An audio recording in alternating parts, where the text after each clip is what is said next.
Hey, yeah, Goofer G, thanks for coming on by. And yeah, I will have a good one, hopefully. Yeah, that travesty, it's a deep one, ain't it? Roll. Took her 2 parts to get through that thing. So much detail packed in there.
And welcome on by, everyone.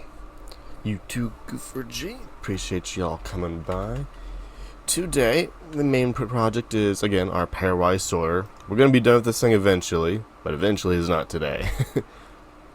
I'm going to be finishing my OAuth for this, just managing a couple things, and then we will finally get to some CI/CD with, at minimum, 1 test. Before that, of course, we have the leak code of the day. Not yet, Goofer G, not yet, but that is the plan, is it not? Gonna get there eventually. Marathon, not a sprint, right?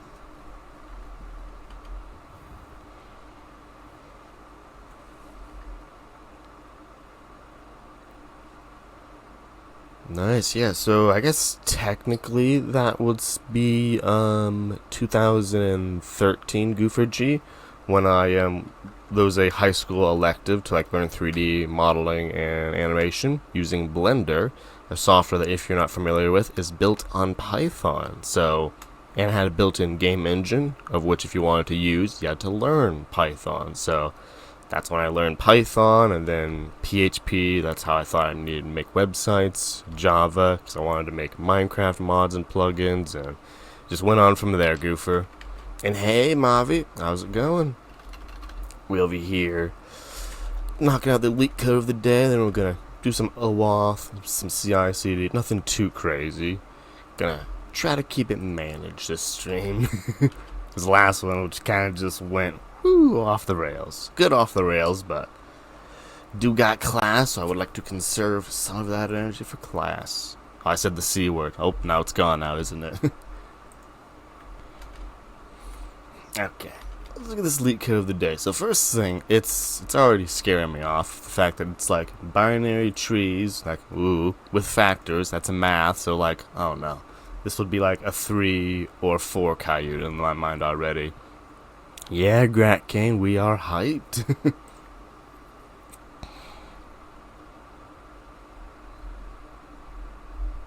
Oh, you lost it? Okay, that's just the universe telling you to do more spaced repetition, you know? Oh, interesting, Goofer. That's a very, I guess more of a unique, path there. Nice.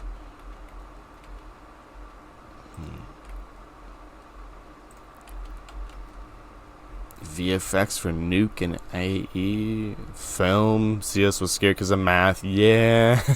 I'm seeing that as somewhat a common, assumption for people who don't know what CS really is, but I mean, technically, computer science is, like, you know, heavy into all that stuff, but we're not computer scientists, we're software engineers. The small distinction, big difference, right? Yeah, Mavi, all the things are correct, they all just blend together. That's right, Goofer G, yeah, that's kind of the, kind of what hit me too, right? Computer science was like, okay, yeah, it's computers, I like computers, obviously this is what I want. Which in reality, what most people want is not the science of it, unless, you know, they're good at that. They want to do stuff and build stuff with computers, which is software engineering. So, unless you got someone telling you there's a difference, you're not going to find out and think, well, I guess it ain't for me then. But yeah, imagine, Mob, you're going to go back and eventually you're going to find it again way down the road, right? That's what's going to happen to that problem. Okay, so let's prep this out. Given an integer of unique integers, so equals array of unique integers, alright, equal all greater than 1. Make a binary tree using these integers, or each number may be used for any number of times. Okay, this is basically saying they're not distinct. So I can use the number 2 as many times as I want, for example. Can be used multiple times. That's right, Mavi, when you least expect. It's like when you stop looking for it, boop, there it is. Best way to find your car keys is stop looking. Each non-leaf node's value should be equal to the product of the values of its children. That's right, an essay for that statement itself. So each non-leaf node's value, so a node can be of two things. It can either have children, in which it's a non-leaf or a branch, or it can have children, in which it's a leaf. So each branch, or each non-leaf node's value, should be equal to the product of the values of its children. So the values of its children will be the result of multiplying them all together. Okay, I think I got that part. Return the number of binary trees that can be made. So we're not actually returning the trees, we're returning the count of all possible trees. Maybe too long. Oh, that's terrifying. Modulo 10, 9 plus 7. So looking at 2 and 4, we can create a tree of 2, or a tree of 4, and a tree of 4 with 2 as children. So let me, where's my, show me the example test cases, LeetCode code. So this is the fun trick. Y'all don't know how to do this on LeetCode code. What you can do, where is it? Well, I thought you could do this. Oh, okay, so on some problems you can do a tree viewer, but you can't do that here. So we gotta think of it ourselves. How disgusting. So the possible trees are 2, 4, then 4. That's how, nope, 4 with 2's connected. And these all pass the rule of each non-leaf's value should be equal to the product of the values of its children. So, okay, I can see here for the array we can at least have 1 for every value, because we have 2 and 4. So it is a minimum of the array length is our answer. Now this is the stuff that gets all magical. 4 is 2 and 2. Let's look at the next example, see what's up here. We got 2, 4, 5, 10, so that's at least 4. 2, 4, 5, 10. Those are the easy ones. Then we have 4 with 2 and 2. Then we have 10, which is 2 and 5. And 10, which is 5 and 2. Okay, another distinction here. I guess just a re-clarification. The order does matter. Left and right are not interchangeable. They are unique. So this is good, but I'm trying to think of a universe. So we have... So the order does not matter, but if the values are the same, then they are still unique. Because, for example, you have 4, 2, and 2 is not the same as 4, 2, and 2. So, like, these are identical despite this being left. Like, if I imaginarily swap the 2's around, they're still the same value. So they're not that distinct. Do they not have a better example? Because I'm trying to think of when it starts to get nested. So I have to craft one myself. Or we could just go with it. See a product of the two things. 2 and 5. Because right now 2 is kind of ending. But okay, so let's say we have 1s in here. We have 2, 1, 1. Which means 4, 2, 1, 1. Then we have 2, 1, 1. But there's also a universe in which we have 4, 2, 2, and only one of them have 1s. Hey, all good. Hey, Miserev. Hey, how's it going? We're doing the leak code of the day, and I'm kind of still just prepping through this to try to figure out exactly what this is expecting of us. I think I understand it, though. Because essentially, we'll need to... So this feels like a dynamic programming problem, where once we solve for 2, anything in which we use 2 is going to be whatever we solve for that, plus the current one. Yeah, JavaScript, yay! It's a little tougher one, because we're doing the leak code of the day here. If you want to take a peek at it. Yeah, once we get through this, it'll be smoother sailing. We're going to move on to our project. A little bit of OAuth, a little bit of testing, a little bit of CI/CD. But I think I understand this. Are they always sorted? 2, 4, 5, 10. Doesn't say if they're always sorted. I assume they're always sorted. We can make that assumption. Sorted lowest to highest. This kind of depends on it, because I can't use 4 to say 4 is 2 plus whatever 2 is until 2 has been calculated. So I'm going to assume they're sorted. And we're going to say const tree count equals a new map, because this is the data structure you're supposed to use for arbitrary keys rather. We're going to loop through all of our numbers for const num of array using a for of loop and set the initial count for each of them to 1, because we can see in all examples 2, 4, 5 or 2, 4, each tree or each number can at least be a tree on its own if no child leaves.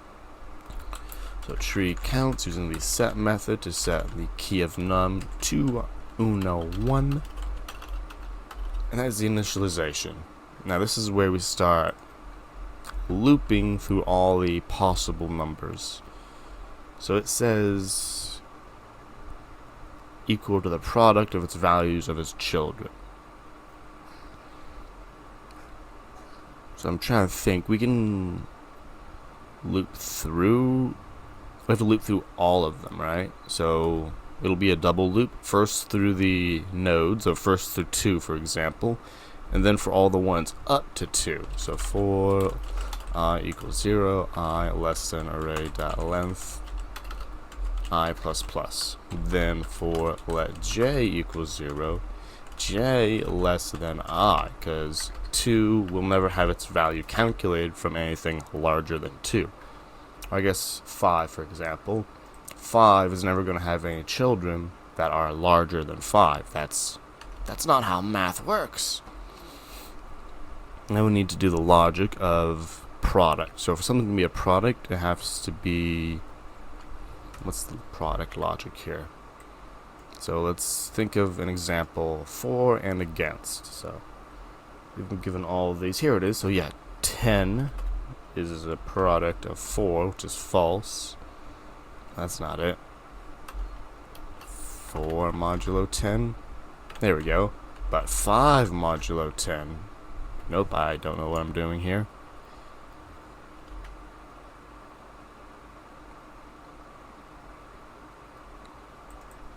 Because I don't want to like compare, like for example, in this example here, 10 never takes in 4 because that's not a product of the values. Did a little bit of math there. Oh, I'm doing the wrong one. We are looking for division that has no remainder between the larger and the smaller. So the larger one is 10 divide 5. And if this number exists in the array, so for example, 10 to 5 wouldn't be possible if 2 or another 5 didn't exist. Math, we're getting math, folks. So if basically that was the large number divided by the small number. So large number is array I, and it has to be an integer value. So I guess we'll just do divide small number. We're checking we're checking if it's already in the array. So this will be an include. So array.includes. So if you got it, and if you're a fraction, then this is obviously going to be false. With that, and so this handles if it has the child.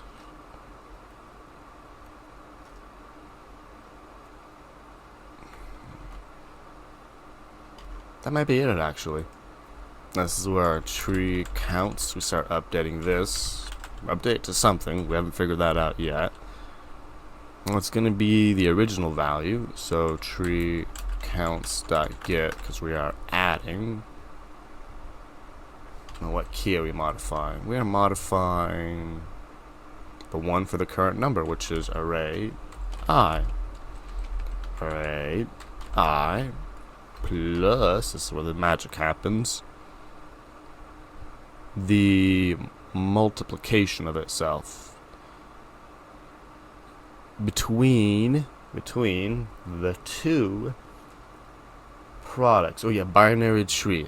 The tree can only have 2 children at a time, so I only need to worry about the 2. So let's close that console. Running out of horizontal white space here, and we add the multiplication of the left and the right child. Now where's the left child? Array J. Well, we know one of the childs is this right here, because it's included in the array. So it's this one times the other one. Is it array J?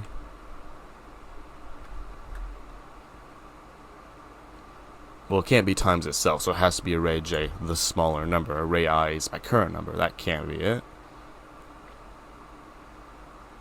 Yeah, let's put these in parentheses, because gotta have that operations going. So divide these, then multiply. Yeah, let's just console log tree counts. see what we got. Ain't no first try on this one, folks.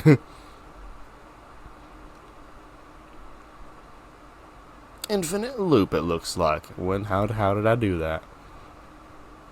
Oh, here it is. So my second loop, I use I as my incrementer, so J was permanently stuck at 0 for all of eternity. There we go. Okay, so let's look at our map.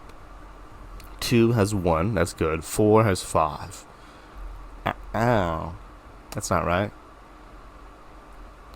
So 4 became 1 plus this oh no. I'm supposed to use the tree counts for both of these.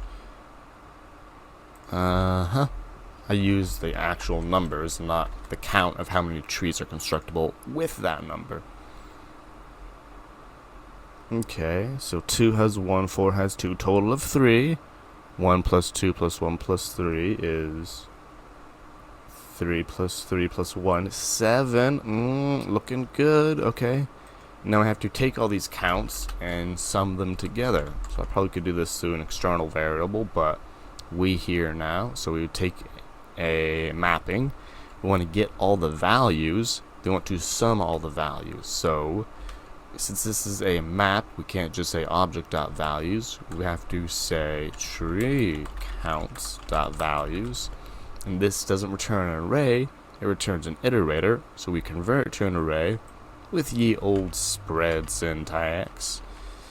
Then after that, we say we want to sum an array of numbers. This can be classically done with the reduce, which we take sum as our accumulator and num as our current element. We say sum plus num. We initialize it to 0. We don't need to initialize it to 0. Yeah, I mean, I guess that's how it's supposed to sound, right? It's a scene from Clue. Ooh, got it for the easy case. So let's fail. So we know we're gonna fail.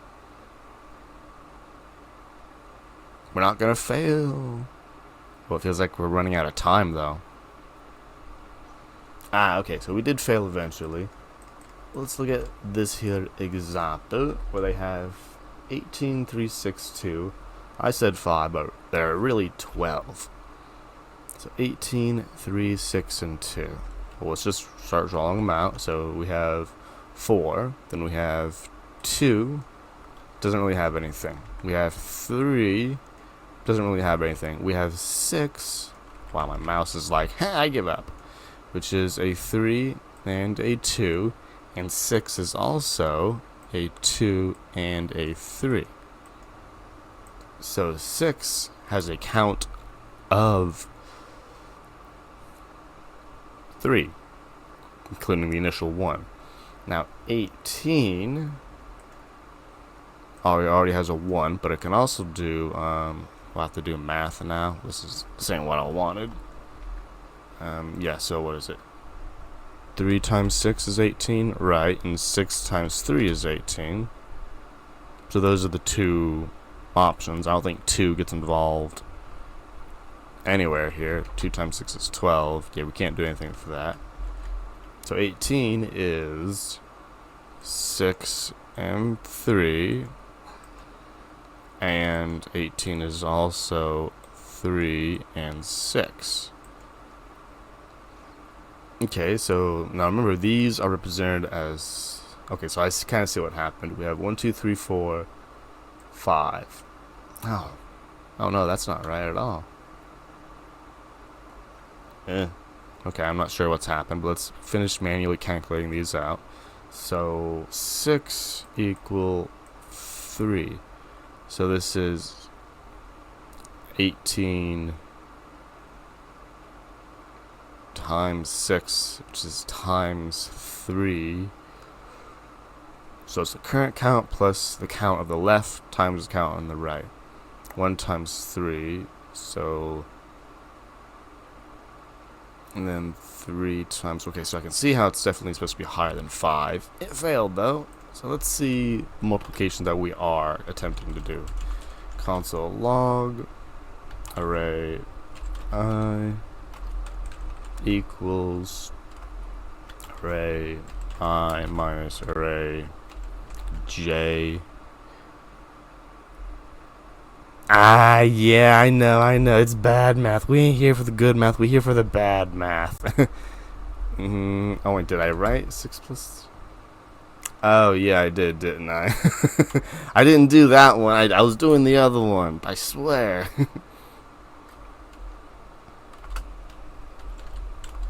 You know, it's the streamer brain. It drops my IQ like 10 points, folks. That's the reason. Let's run this test case and see what these numbers look like.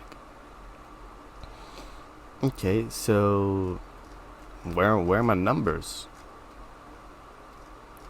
I'm noticing a significant lack of numbers. It didn't even try to do anything with 18. Big disappointment here.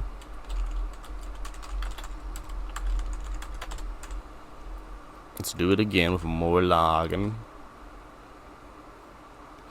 Okay, yeah, 18, 1, 6, 2. So it didn't chain. Like, it didn't do the weird chaining stuff that I really want. So let's see why it didn't ask for the other ones. It's basically saying array I divided array j is not in the array.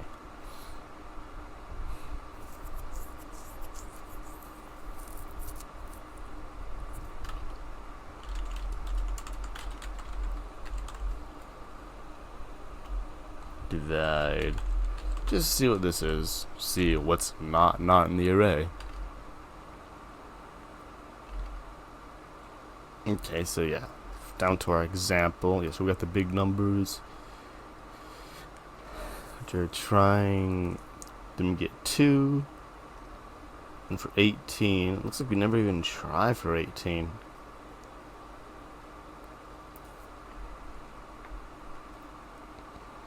Interesting.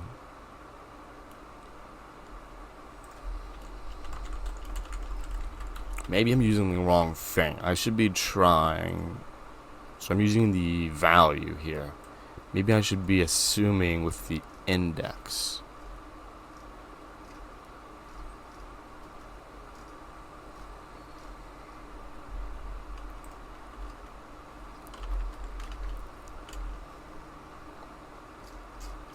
Let me think this through.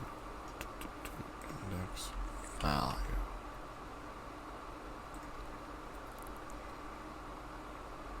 Now that seems right there. Oh, we hitting the math. Okay, so let's delete that, delete that, and delete that. So I do have part of the correct algorithm here. I'm just missing the 3 times 6. It's not trying 3 times 6.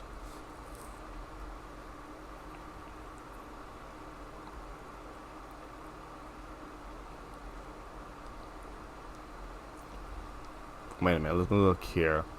0.1, 0.3, 0.1, 0.6. What if...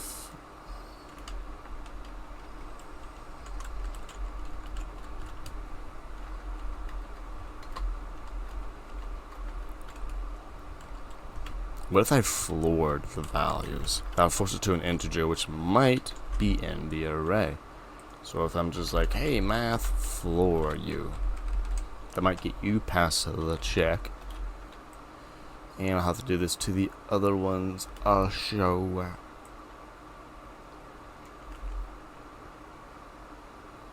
Looks good enough to me. Good enough to me. Big sadness of parentheses. Too many, too little. Missing, so I want another one.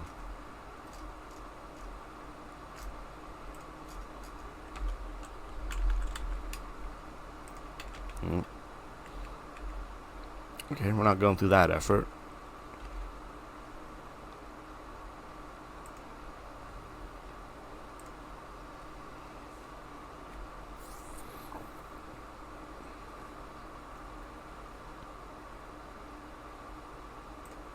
Maybe we do need to do that logic I was thinking about, the divisibility. So we'll check if it's not divisible. Array I not divisible by array j. And the array includes the math.floor of the current number. Because we can't really do anything with integers with decimals anyway. Now I'd like to math floor you. Y'all get math floor this lovely day.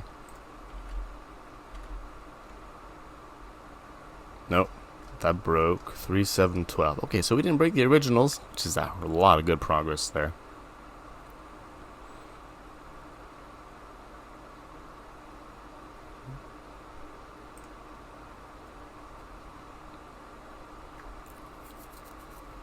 Wait a minute. No, my assumptions. I assumed the array was sorted. This is not a sorted array. I got myself.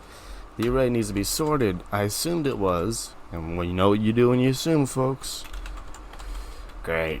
A, B. I'm like, why isn't 18 calculating based on the other ones? Because it's not, the other ones aren't done yet. So sad. Watch it work now. Look, it's working. Look at that. Do I even need all this other stuff? Let's just go all the way. Fully embarrass me now.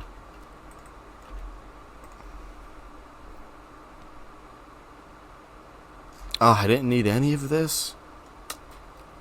You'll love to see it, folks. That's what you get for assuming things. Let's see if this does the magic. We don't have any more test cases, so yeah, it's either gonna work or it won't.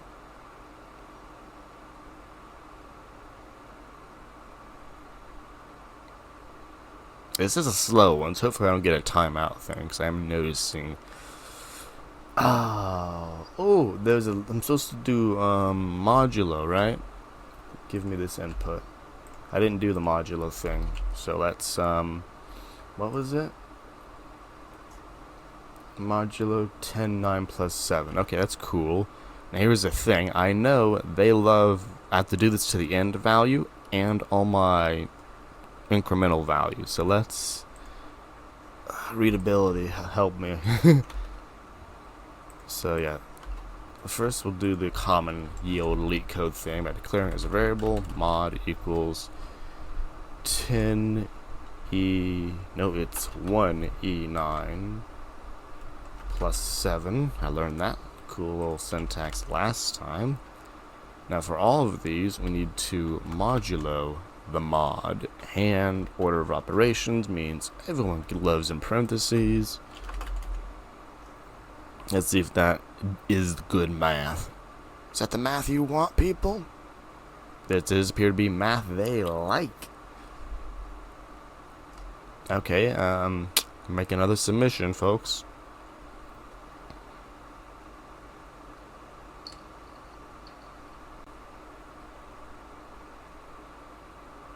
Hey, there we go. Not that fast of one. At least I'm loving the repeats. That's neat. So yeah, folks, this was a interesting one. Essentially, we first built up. So in the array needed to be sorted. That was the first thing, because the calculation of additional ones required on the existence of past ones. And then from there, so I believe that 18 example was pretty good. So 2 became 1, and then so they all became a 1 initially, but then 6 became 3 because there are 2 ways to write 6. There is 6, 3, 2 and 6, 2, 3. So 6 represented 3, and then 18 represented 3 times 6, which was the count of 1 times 3 and 3 times 1, which 18 became, which is 6. I almost had it. Because the result of 18 was what? It was 12, and we already had 4. So 4 plus 3, 7. 7 plus 5 is 12. Okay, so I was there. I just had that last part missing. But yeah, folks, we were lucky. We did not summon Leah today. And yeah, we did the code words of the day. Let's see what there's an actual solution, a public solution for this one. That's not too common. The largest must be the root. If the root of the tree has children with values in x and y, and they're dpx times y. Okay, I got that part right. Valid for at least one tree. How many valid trees are with each possible root? Add them together. That's what I do here. Increasing order, so that's by sorting, yeah. Hey, they sort it too. Let's read Python. If x divided by aj. So that code I was writing with the modular logic did appear to be part of a solution.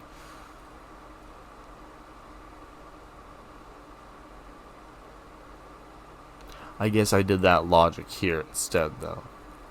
Okay. And then, yeah, left times right, where right is x divided by aj, which I did as array I divided by array j. Then the mod and the mod. I'm pretty dead on. Okay, folks, with that code words of the day, let's jump right into the project. This is my pairwise sorter. Let me just turn it on real quick and run a dev. And now I did, so all the credentials are cleared out from last stream, so they're all gone, and I will not be showing them this stream because they're actually running on the website. Well, they will be running on the website. I cleared them out, refreshed them, all that stuff. But you see, we come over here, we log in, connect to pick your favorite OAuth. I'm going to go with the Google. Since I only have one account, it instantly took me back, but now I'm connected via the Google, and I've also connected via all my other platforms. And I don't have any lists because I cleared the database, because I accidentally deleted my only user last time. But we get to create a new list. And this is how it works, where we have a list of things.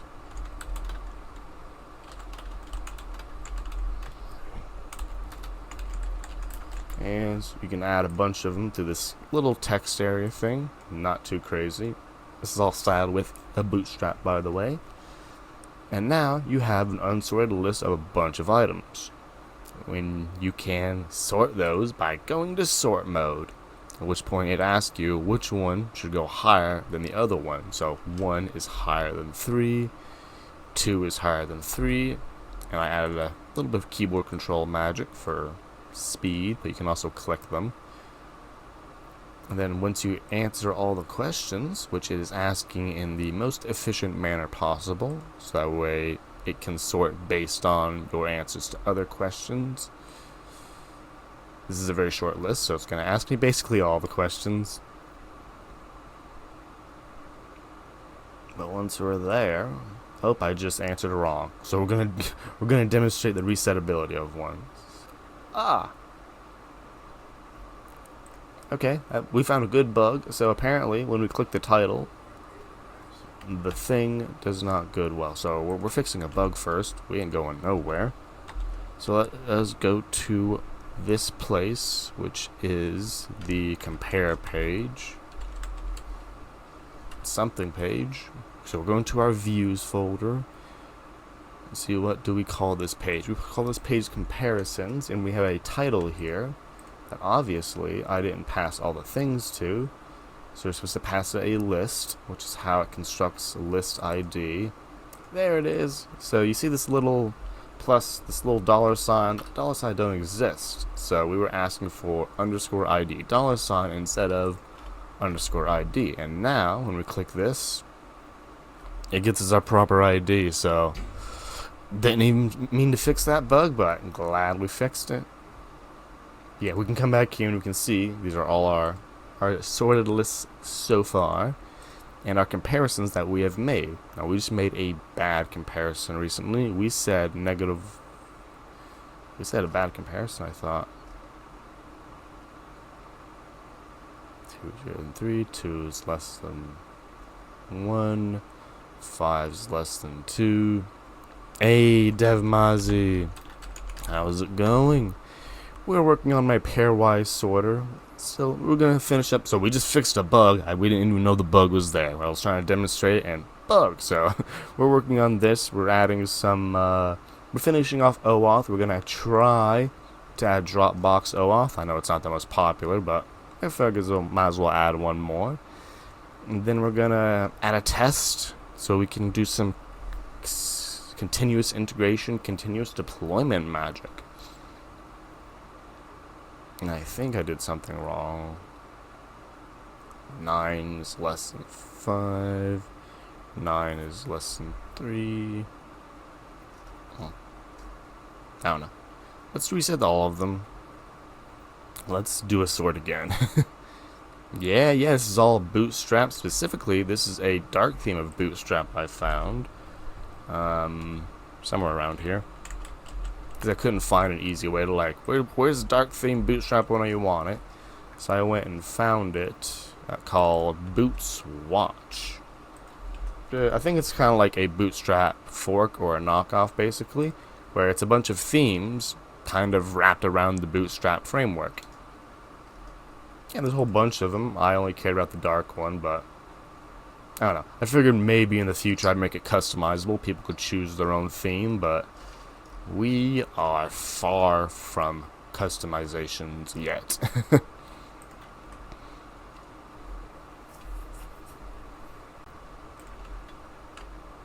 Yeah, right now I'm going to make a test. So if I say 1, so the first question we're getting is 3 or 1. The second question we're getting is 2, 3. So we got 3, 1, and then 2, 3. And our order is 3, 1, 2, 3. Okay, I got paranoid there because it seemed that they were unsorted, but they're not. Is my brain wrong?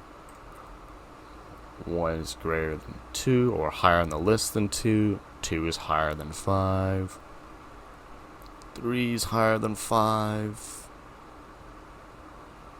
3 is higher than 9. As you can see, 3 is the main one we're trying to place at the moment. And now we've placed 3, we are trying to place 5, I think. And now we're trying to place, I don't know, placing someone somewhere. Looks like we're trying to place -1, trying to figure out where that one goes. There we go, and from an unsorted list of random things to a fully sorted list based on user choices. Ta-da! And additionally, we have the ability to make them public, private, rename the list, rename the items, reset their comparisons, delete them, full CRUD operations. And what we did last time was get all the OAuth happily linked together. So, numbers. Oh, you can also preview on the home page of all the public ones. And yeah, I do believe that is it for that's basically what we have at the moment.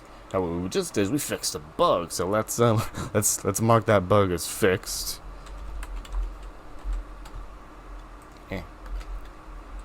There we go. We love fixing bugs. And then we'll get to a feature, I promise. Fix title anchor link.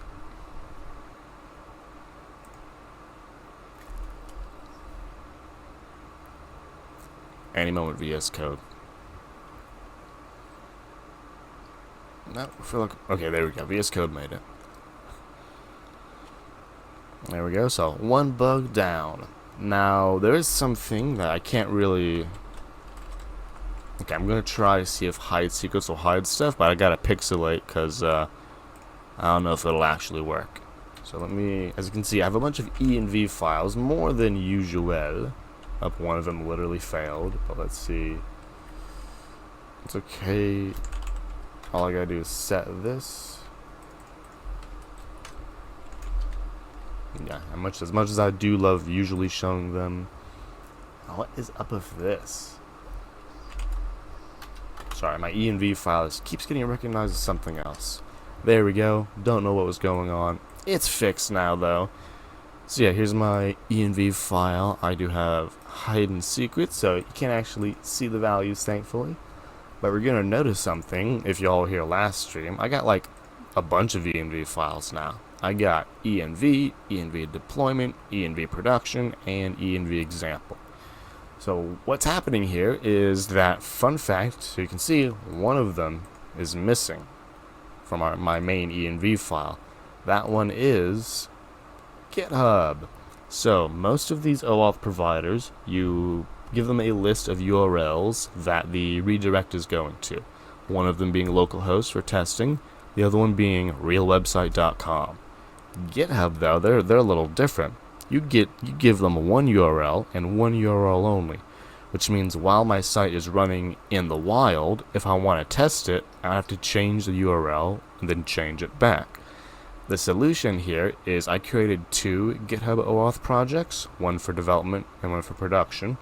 You can see, I mean, you cannot see, that's the whole point. You can't see their difference, but you can see I stored their files or their credentials in different .envs. So I have a shared env of all the ones that are comparable to both, and then I have one for development, which is what I truly use, and one for production. Now, .env itself isn't cool with this. It doesn't know what to do. So I will be adding some code for it to auto-magically load .env development or production and normal .env. Hey, Salesforce 1, it is going good. We are managing environment variables. How are you? Now we're going to take a page out of that travesty book, write a config folder. Because this is becoming a lot. We're just working on getting the GitHub secrets all working, because GitHub is fun and they like not giving you the ability to use multiple environment URLs or multiple redirect URIs.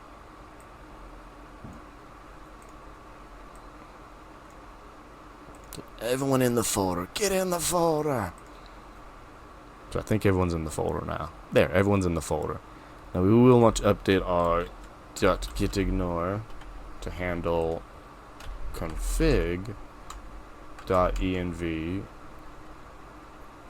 and config env example and production. Or we can just say all envs and then not the example one. I'm messing with highlighting, will it work? Hey, nice, Salesforce. Yeah, always nice to have new hardware.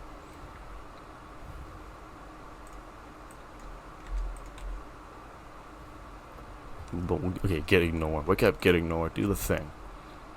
There we go. So now you can see, well, what I've done here is I've said ignore all files that have a path of config.env any character, so env, env development, and env production. And then you see I have said do not ignore the one that says env example. Hey Junebog, what are we working on here? Well, right now we're working with managing our environment variables for my Pairwise Sorter. It's a full stack app that basically you can, with OAuth, that you can create lists of random things, and then the list is unsorted, and you can sort that list by it asking you questions of personal preference. So it picks 2 from the list as efficiently as possible, and it asks you which one is higher on the list. So 1 is higher than 3, 1 is higher than 2, stuff like that. And eventually it will sort the entire list based on your preferences. And there we go. Automatically sorted. What we're doing right now is managing environment variables, because GitHub only allows 1 redirect URI. So I had to create 2 projects, one for testing and one for production, and we gotta manage those now. Hope your Tuesday's been going well, though. Trying to think what we're doing now. We got some scripts around here. When that creates an env file, and we'll add this right here. So we'll just make sure that these are pointing in the config folder. Create a config env file from config env example.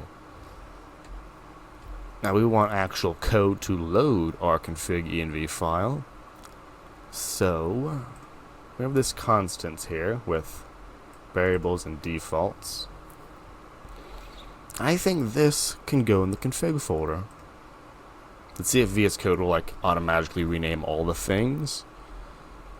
VS Code, we believe in you. Hey, look at that. So VS Code, well, view apparently. I don't know why, but sure. All my requires to this file apparently just got renamed. Oh yeah, you can see right now. So look at all the changes it made through all my files. Gotta love it. So I'm just gonna go through each of these and save, close.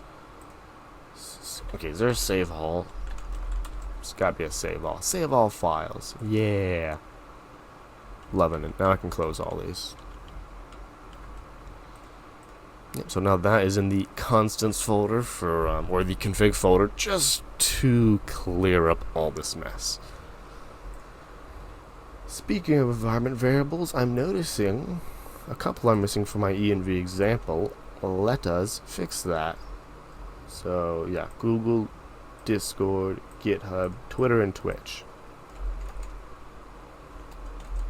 I think Twitch is the easier one, because Twitter got all cool and they renamed it to something else because they are not reliant on the OAuth standard, or they're not compliant to it, whichever is more correct.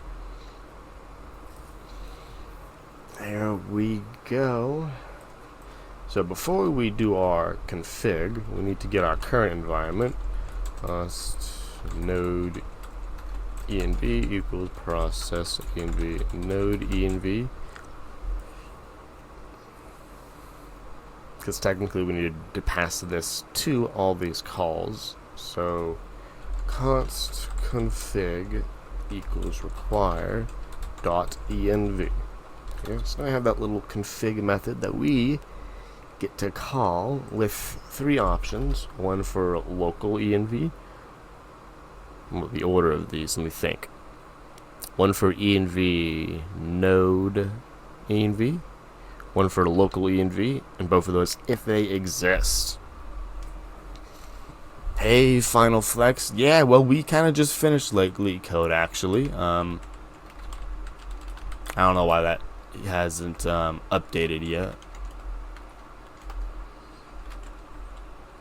Let me change it back. But yeah, we did the leak code of the day, if you're curious.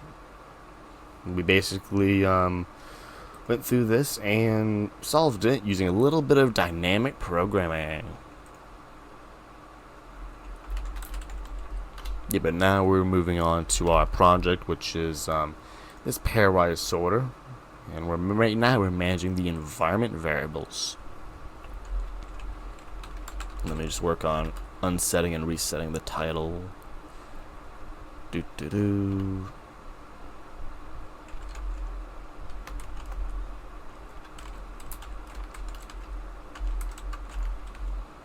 There we go. Hopefully. Okay, I see it. It did change. Don't know why it was outdated before. But yeah, we'll be doing some code wars and stuff after our breaks and stuff, if you want to hang around for those. So now we're creating a list of possible file paths. Well, file names. File names, there we go. So file name. Let's see if Copilot can write it for us. There we go. Try to config of that one. Catch. Okay, so Copilot wrote some stuff. Does config throw an error though?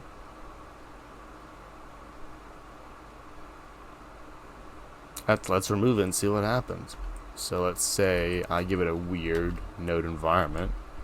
Let's see what happens. So node env equals abc. Yep, that's not how we spell.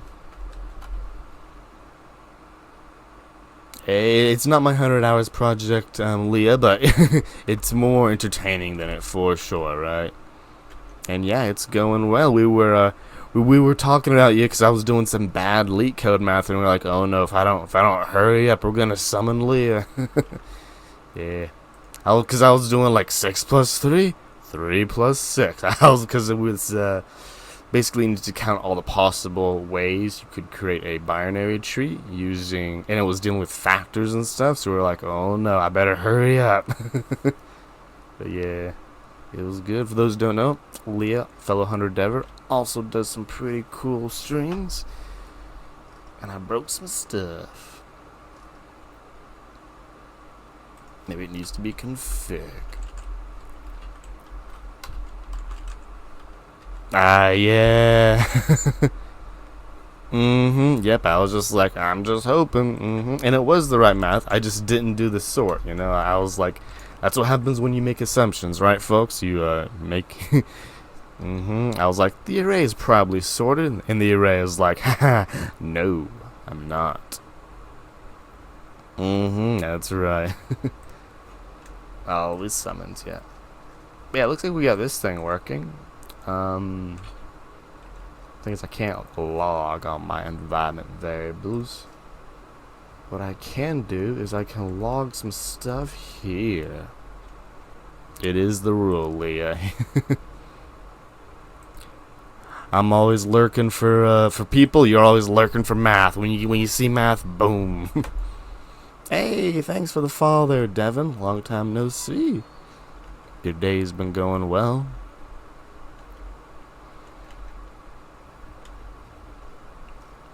Okay, so I want to console log some keys. I think I'll just console log object.keys process.env.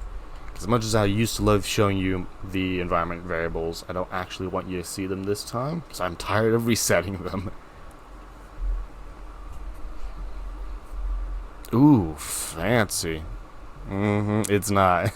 It is not. Oh wow, there's a lot of keys in here. Okay, we're just gonna look for the one that we care about, which is this thing. So, is the GitHub in the keys we're looking for? False. Big sadness. That is actually correct because I'm using a bad node environment. But I use a good node environment like development after I spell it correctly.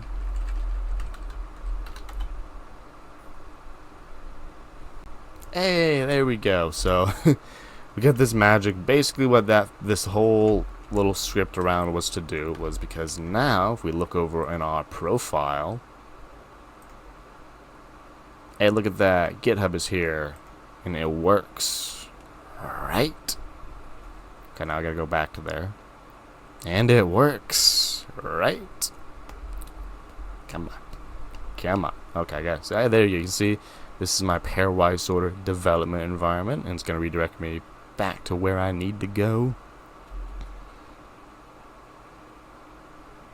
And it works. There we go. Then when I deploy this to production, I'll just copy those variables over, and it will work there also. All that for a little bit less typey. Woo, yeah, it's working. Sure, there's some library that does this, but I couldn't find it. And with that, we make a good commit. Actually, let's go ahead and... Okay, yeah, I love VS Code, but when I'm streaming VS Code, it's like, hey, you want to do anything at a reasonable speed? I don't think so.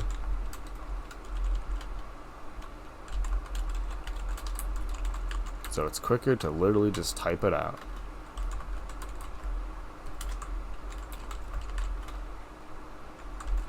Oh yeah, a lot of updates here because I renamed a file.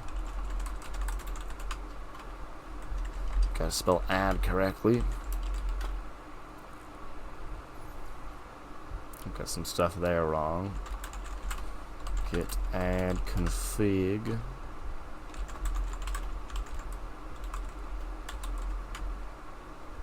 want to make sure I don't want to add all the wrong things. Actually, a lot of that JWT secret is no longer needed. Don't know why I haven't got that anywhere. Oh, I just saw it though.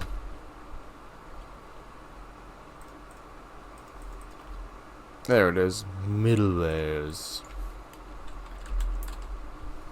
Is there anywhere else? It was also on my readme. Oh, this thing needs a big update. Yeah. Oh, yeah. Okay, all that. Lots of things need help. Yeah, so that's the next thing on the list is cleaning that up. But that is next, not current.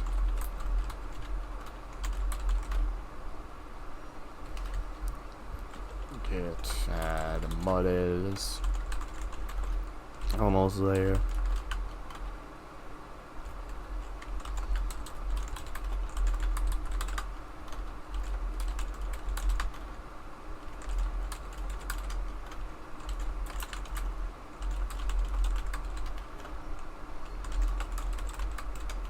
Lots of updating, folks. That's what happens when you rename anything that relies on anything.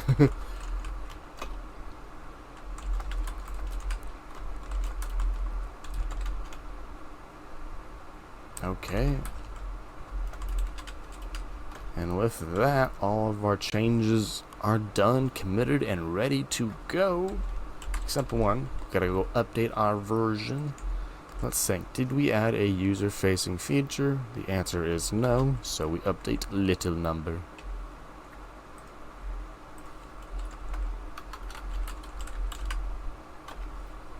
Okay, and with that, commit time is support multiple.env files. Ta-da, I think that's all we did. And there we go. I'm thinking though, literally after I write the code. Well, actually, yeah, these need to be put the other order, because if a variable already exists in env, I want to be able to override it with this environment. So almost perfect. Git add config, and probably just a git commit amend. Oh, amend no verify, because my hooks are not aware of anything that is not int change. Hey, thanks there for the follow there. Sabatamo Fokeng. Hope your Tuesday's been going well.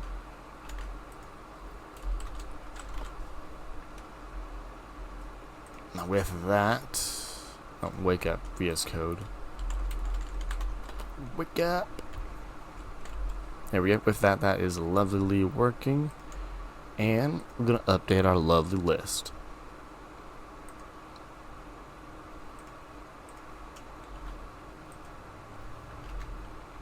And in a moment, VS Code, you can open up my lovely list. Oh, we got spinnies. App map. Why are you spinning? I don't know. But yeah, we have combined all possible environment variables based on environment. We have created a config folder. Lovely. And I believe our last thing we'll try to do before our break is prevent orphaned OAuth accounts. So what does this mean? I didn't add a description, so the goldfish memory will have to do. Essentially, when I'm going to demonstrate it. So if I disconnect from GitHub, the server will be offline. But if I turn the server online, and then I disconnect from GitHub,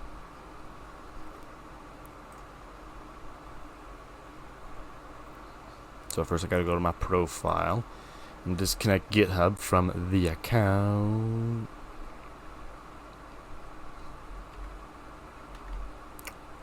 Yeah, I broke it real good, so we're not doing anything until we fix that. So, does env have GitHub in here? It does not. Constants, config path. So this is a good thing. So my node environment is probably not set. So this is okay here. I just need to update my dev script to actually set node env to something. Undefined. There we go. So let's go to my scripts, which is in my package JSON. And we need to set node env equals development. And you know what, while we're here, for start, let's set node env to production. Now I remember that a lot of folks who were trying to do this in the travesty video had errors because it was not cross env compatible. So cross env, I believe, is the package name. Run scripts that says and sets and uses environment variables across platforms. So the thing about this is that when I inline this and I'm running a Linux, it will work on Linux and Mac. But if you go to try to run this on Windows, things will go bad. No new features. Oh. Is this depreciated? It looks like this package got depreciated at some point.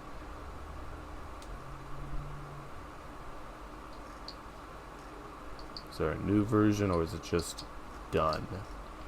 Yeah, it looks like it's just done. Okay, so it's not depreciated, it's just not getting new features. Glad to hear it, because there are 4 million people downloading it a week. So this is the command. Just gonna copy from the docs. Don't think, just read. And then we say cross env before that, and it does the magic.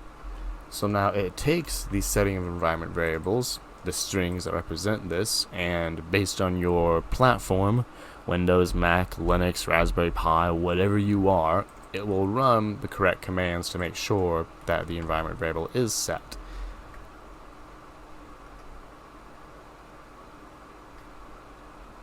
Okay, and that is what we want. Of course, I had my package JSON opened while I ran an install, so it changed under my feet.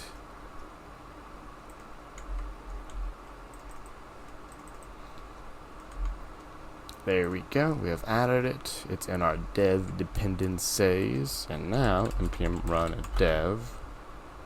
Should set it to development. There it is. There's my console log. Now we delete to this line and we can see GitHub is here.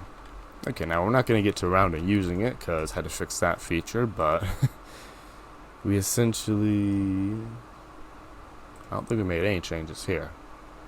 Yeah, VS Code is just confused, but we did update our package JSON, which technically is something we should have done last. So git amend.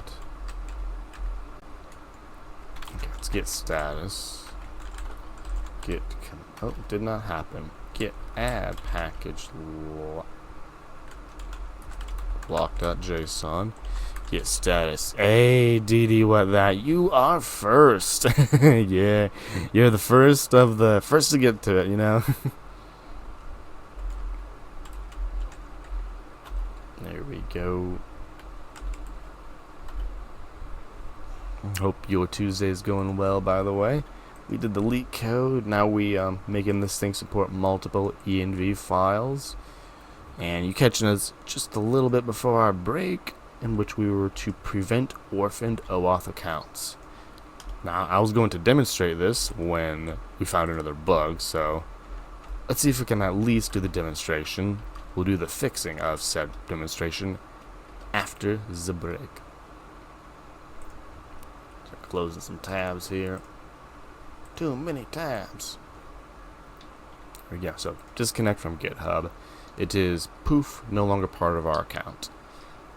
Now the logic, I'm going to go ahead and demonstrate now that we log out of a Wascal 2 and we go to sign up with said GitHub.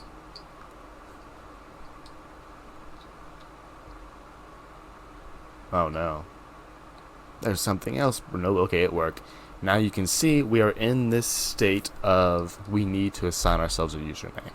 So it created a user in the database, And then that user, see, as I go anywhere, it's going to be like, no, you need a username. What I can do is I can log out. So poof, there is an account that's partially connected waiting for a username. Now what I can do here is I can log in under one of my existing accounts. We use Google for funds. And then as I go to my profile, GitHub will be an option, and then I will connect that GitHub to my account, and stuff's about to go crazy because it worked. Yet there is an orphaned account out there. I will demonstrate this by going to MongoDB and showing you that there are two users, one that I have linked my thing to, and the other that I have not linked my thing to. Okay, we're gonna, as this loads, I think I can demonstrate this. So this is gonna be literally a 50-50 chance. When I log in, and I choose to log in with yours truly GitHub, it's either gonna take me to the orphaned one or to mine. Literally a 50-50 chance.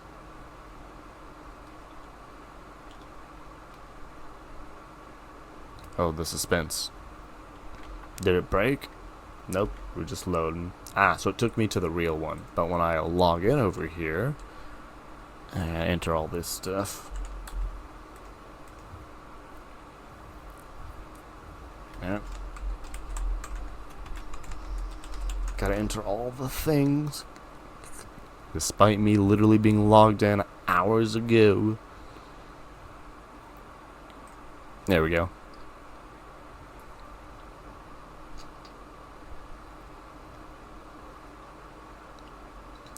This break's been brought to you by Spectrum Internet.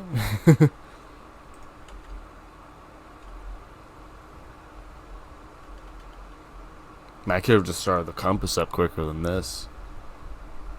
Okay, we getting there, folks. Now when I browse my collection and look at my Pairwise Sorter people, you can see my users. We have two of them.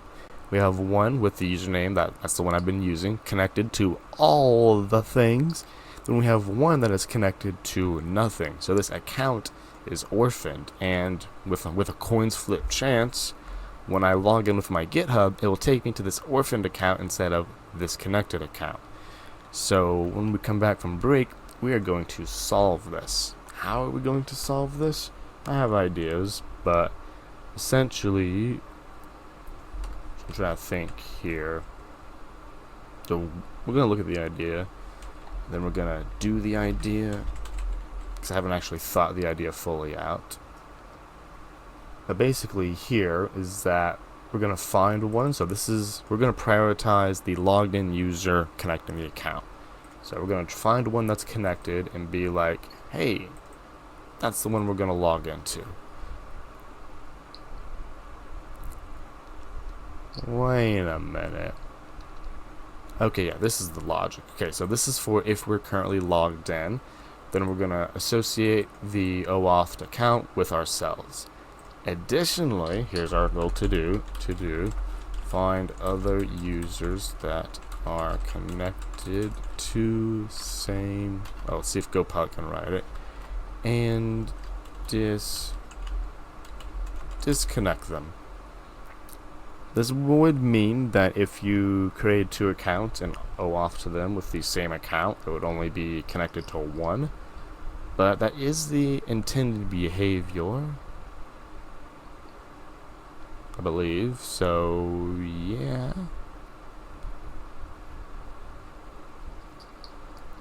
There's a logic here, in that if you do this, then that account becomes permanently orphaned because it has no password.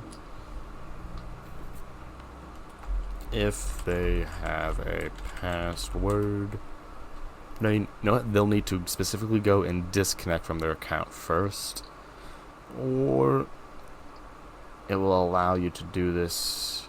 No, actually, you won't need to. Yeah, you will need to disconnect because you can, so that will work. If they so this first will be to do to do check if OAuth is already connected. If so, error with message stating count is already connected. There we go. And then they will go over there, disconnect, do all the needly, maybe delete their own account, all that fun stuff. And the next thing to do would be allow OAuth orphan to delete their own account instead of signing up. Also, I guess it's another feature entirely, the deletion of accounts. But yeah, folks, with that, we will be taking our break. But of course, before our break, we gotta go find a Code Wars. Y'all can jump ahead on me of. Let's see who's been Code Warring as of late.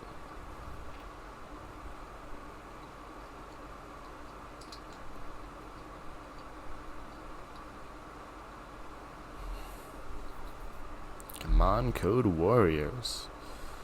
Ooh, Christie's Best of the Week. Looks like Jared Graham. No, that's month. What's one of the week? There we go. Looks like Blip was Best of the Week. Khan, Jessica, Thomas. I don't know. Jared's probably done some cool stuff. Show me your katas, Jared.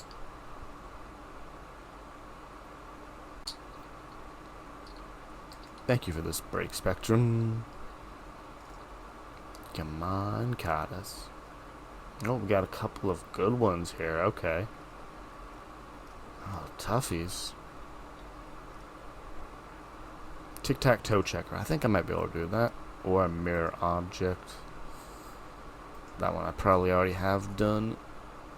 We'll take a quick peek. Okay, I have done the tic-tac-toe.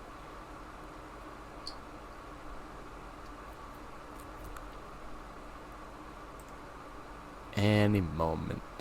Mirror object. There we go. I have not done this. So, given an object of properties of no values, return a new object. Yeah, we will definitely be doing this one when we come back from the break. And with that, it do be break time. Be sure to stretch, hydrate, and relax if you can. I'll catch you on the other side, folks.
Hey, welcome on back, folks. Our break is coming to an end. And yeah, see films. That's a good idea. I mean, I do have the redemption. I suppose anyone could suggest a different language I attempted in, so it's there. It's just not explicitly written as an option. But yeah, it's an idea for sure. Thanks for coming on by. See films, by the way. Hope your day is going well. And thanks to you too, Evan Shaw, for the come on by. But yeah, so let me actually go read the text of my redemption, because I do believe I have it, just not necessarily for that thing in there. Coding challenge. Give me a coding challenge to do. Yeah, okay. So yeah, I can definitely expand on that to allows to explicitly mention that they can suggest any language. Additional language, so I'm definitely going to be doing them in my easiest, and then I will additionally do it in the harder ones. Yeah, folks, let's jump straight on in here. So we are given an object with properties with no value. Return a new object that have the properties with its mirrored key. What incarnation? I don't know what this is all about. So we're given ABC undefined, expected, all this logic. Okay, so those are our parameters. We are given an object that has properties. We are expected to return a new object, so not the same object, a new object with those properties set to their reversed values. So reverse as in string reversed. There's really quiet music on that one. You cannot change the original object. Okay, so do not mutate the original object. So those are our parameters. Given object, we're supposed to be returning a new object with the same properties, the values being the properties name reversed. The pseudocode for this would be creating a new object, so new object, and then traversing through all the keys in old object, setting the value of new object key to equal key, convert to an array, reversed, join back to a string. Then finally returning the new object. I mean, I don't know, I kind of consider TypeScript kind of cheating there, C-Films, because that's just JavaScript, really, for these small code problems. But yeah, Python will be in the next, Python will be the next for easiness, for sure. I haven't done PHP in so long, though, C-Films, I don't know. I suppose it's kind of just up to user's choice at that point. Yeah, let's start with that new object equals new object and for const key n object using the for n loop, which iterates over the enumerable properties of an object. Notice enumerable properties, so it lists over all the properties.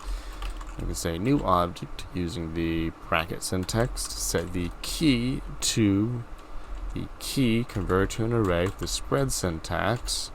And then reverse with the dot reverse method on arrays, which returns the reversed array, and then dot join to take our array and convert it back to a string, gluing all the individual elements together with nothing. And lastly, returning the new object. Looking good. Yeah, for sure, C-Films. That would be what I'd say. Backup is Python. It's what I see. It's kind of a recency bias thing because it's the last one I messed with seriously. And there we go. First time. What we can go full reverse on this. I'm trying to think. What happens if you spread an object? I don't remember. Is not iterable. You don't get anything. Okay, so it would be what? Object. We want the keys of the object as an array. So object.keys object. Then this is what we would call our reverse on. Or reduced, say new object key. And then we will say new object is initialized to a blank object. Say new object key equals the exact same logic here. It does not change. And return new object. So this is essentially using reduce to keep this variable in state and eventually return it. Exact same logic, just functional. Now we could go even further, and this is using the spread syntax to say return new object and then key set to the value of key here. Now this is actually the least performant of all of them, because for every call to reduce, so for every key in the object, we are throwing away the old object and creating an entirely new one. So this is, when things get large, very expensive, which is why I will be more than happy using this two-liner arrow function. And we can go further by de-arrow functioning or single lining the outer mirror method. But I'm not going to go any further than this. I will see the code warriors who did go further. Oh, let's see if we didn't. So would they use the split with an empty string instead of the spread operator? There's exactly what I did there. And here... Oh, this is a good one. This one uses the comma operator. I don't use it enough, so I didn't think of it, to execute two expressions. So the assignment of the reversed value to the key, comma, what it is you actually want to return. Don't see that too often. Reverse string as its own function. That's nice and readable.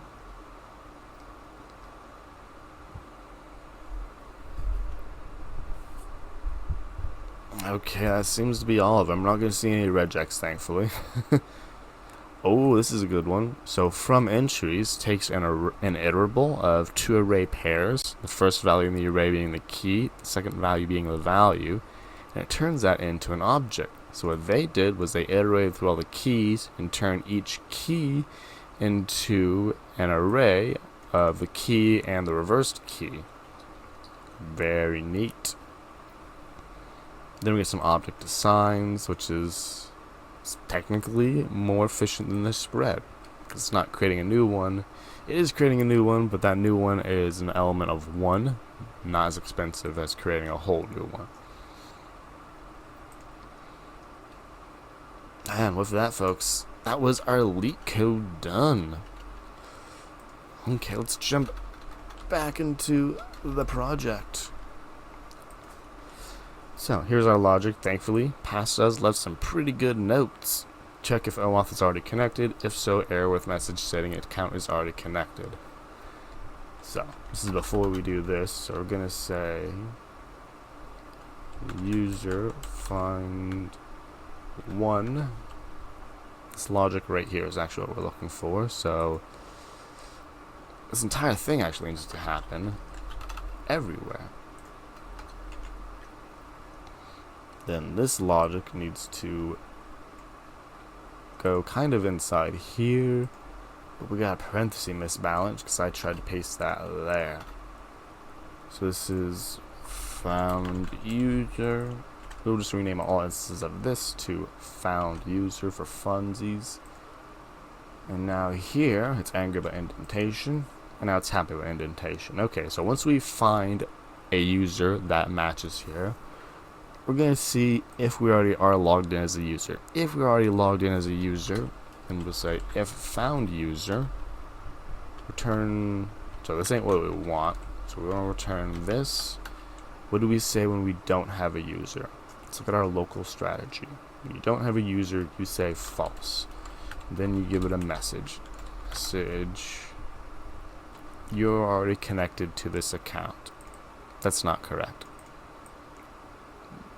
This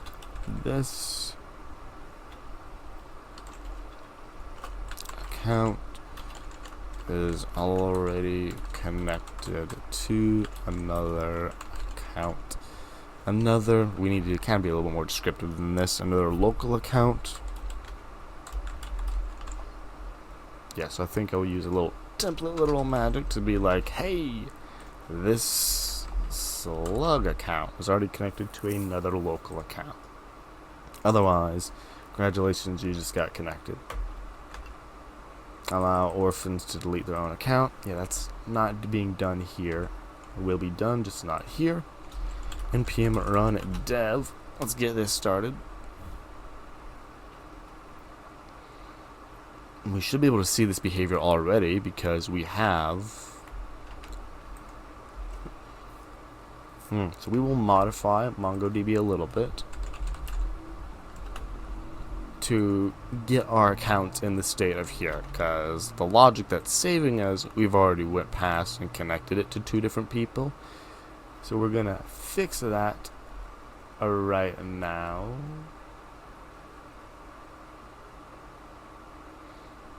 Yeah, disconnect should work fine. Yeah, never mind. We don't need to mutate the database. This should fail right here. Fail for me. Ah, here it is. So on failure, it took me to the login page. Now, we didn't get a message out of this, unfortunately. So we're going to fix that real quick. Which means we're not really getting any of our messages, are we? That's not good. Okay, passport.js, message to EJS, because EJS is the popular templating message. Templating language. Connect flash to properly display messages. Add failure flash to true. Okay, let's see what this logic is.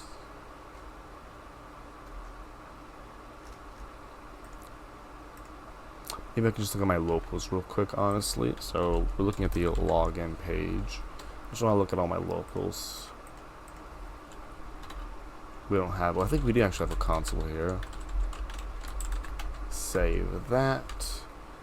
Then we redo it again by going to our profile, going to attempt or connect our GitHub. It will send us back and we will console log some stuff. There we go, look at all the stuff we've console logged. Okay, yeah, this is all safe. We got settings, we got URL, we got the user, and we got the entire user object. That is a sad thing. OAuth available, cache, but we do not have a message. Let's look into Connect Flash.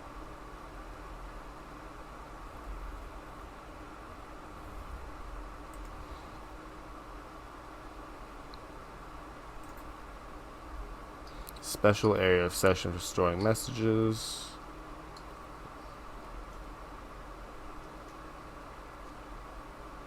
Interesting. So I'm just gonna do a little debug to figure out where Passport is sending the failure messages or the info in general.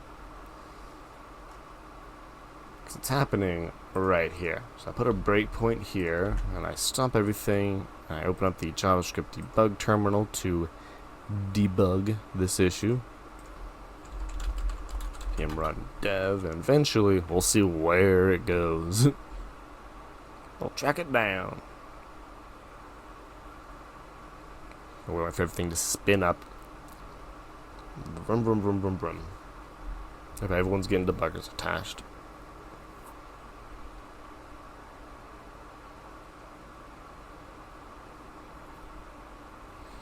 One more tab. Goodbye. Go to my profile. Try to log in with GitHub, or try to connect my GitHub specifically, and ping pong. Here it is. Let's see where this takes us. So, close that tab, close that tab. Do we have an error? False. Actually, it's a lie. But we also don't have a user, so we do have an error. Yeah, I believe we have an error. Let's go to where this... That is what I would call this. I would call this an error. So let's first rewrite the code. You failed. That's part of the error message. I assume, I don't know. This could be wrong semantically, but we're just gonna go with it, see what happens. Failure to obtain token. tried to reuse it. It was like, no, we didn't want a new one. To the profile. Connect. Breakpoint still here. Let's jump on in. There we go. We have an error. We're going to call the error method with this error. If there's a callback, sure. Otherwise, next error. Okay, so we're just going straight on to the express error handler at this point. Boom. This GitHub account is already connected to another local account. That's good. That is good. So I like that. And that is technically enough for this particular goal. It's not best, because the info message should be getting through, but ain't getting lost just quick that. Okay, this is it. So now if we try to log out of this one and connect to my GitHub, we'll be in the orphaned account stage, and we should be giving ourselves an option to disconnect it.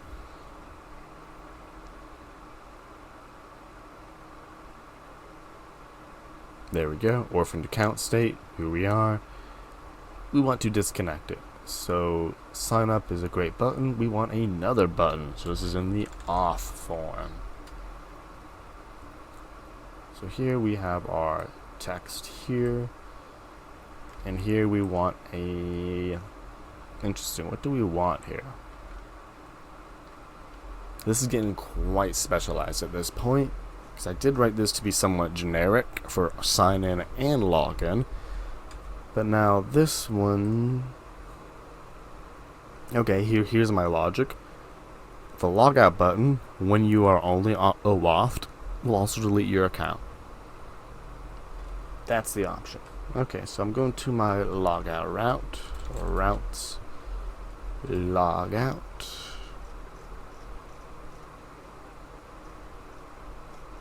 There we go. Well, this is my provider logouts. We don't want that. Where's my normal one? It's right on up here. Okay. So we'll go to this controller. We got some other logic that needs to be done here. We will move this down. We'll do you later. And we will detect if the account only has OAuth. If so, we are deleting. Yeah, it appears it is Leah, right? Python and math. Yeah, that's my second language. Technically, it's the first language I learned, but now what I use, my second one, I'm most comfortable with. Yeah, I mean, after you messing with that fast API, you're probably more of an expert of it is than I am, with how long ago it's been since I touched it. So if then we want to quest.user, so mongoose delete object, and this will be a promise. Oh wow, I'm glad to hear that. Yeah, it's very much it's a little bit more reasonable, since they're able to update it without breaking the web and get rid of them weird Python 2 things mistakes they made. But yeah, it's definitely doesn't have to rely on the not breaking the web rules, so it means it can evolve a little bit more quickly. Less stressful. Yeah, I mean that it is meant to. I mean, like when you write pseudocode, it's like spend 5 more minutes in that pseudocode, and it's Python, right? Yeah, but you can make it like fully fledged too. Like there's not TypeScript for Python, but there is typings for Python, so you can go full large monolithic app too. This requires learning a whole nother language, which can be a time sink for a lot. Yeah, you are C Films, you're a PHP.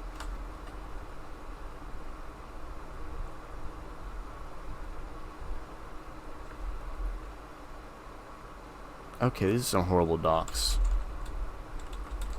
I mean, this ain't a dot. This is technically a ye old Stack Overflow. R. That's interesting. C film. That's mainly for like data and stuff.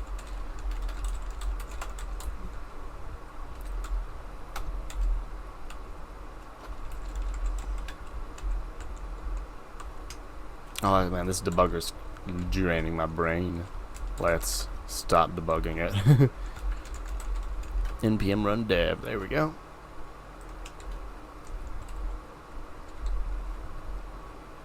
Delete model. Oh, come on, don't take me away from where I'm at. I assume they do.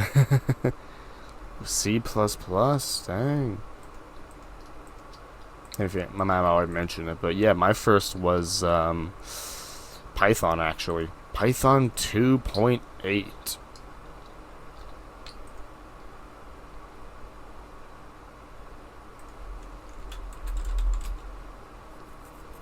My model delete one, that's not what I want. Remove. I'm asking for too much from this thing, it seems. C++, then C, then JS, and now Python. Nice. It was Python, Java, PHP, C, C++, then JavaScript for me. Yeah, it's probably at C Films.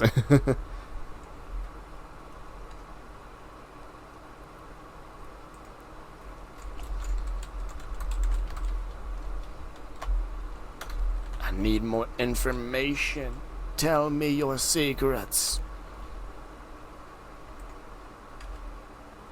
Okay, this is all it's got. Okay, I assume this thing has like... Let's just see if it exists.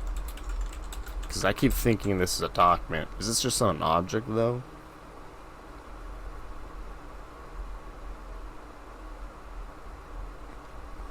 Yeah, the advanced C version. Why wouldn't they?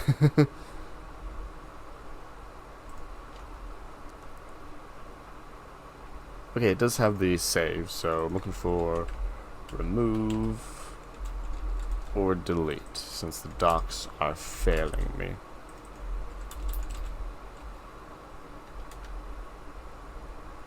Yeah, Mobby, that is like the disadvantage of it, I suppose, on Python, is that by itself, it's not as flashy as what you can do with JavaScript by itself, because you can learn both front and back end.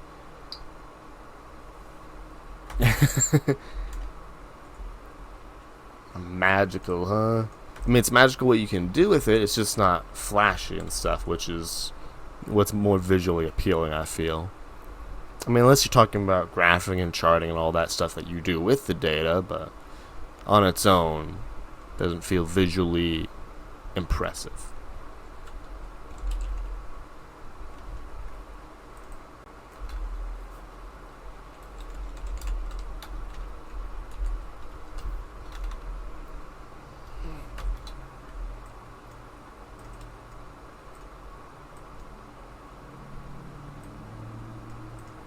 Oh, we should probably just easy prop this in a promise. Const promise equals this logic. So if this logic is, then the promise is a dot remove. Or the promise logic is promise dot resolve. Then whatever promise you chose. Actually, I don't even need to put this in a variable. Oh, hold on.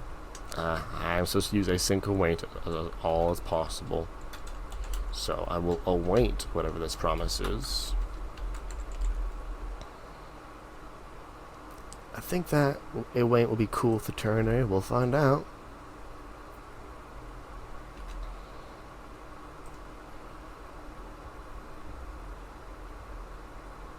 Yeah, especially. Yeah, there's a lot of them, obviously, especially in the data world for sure.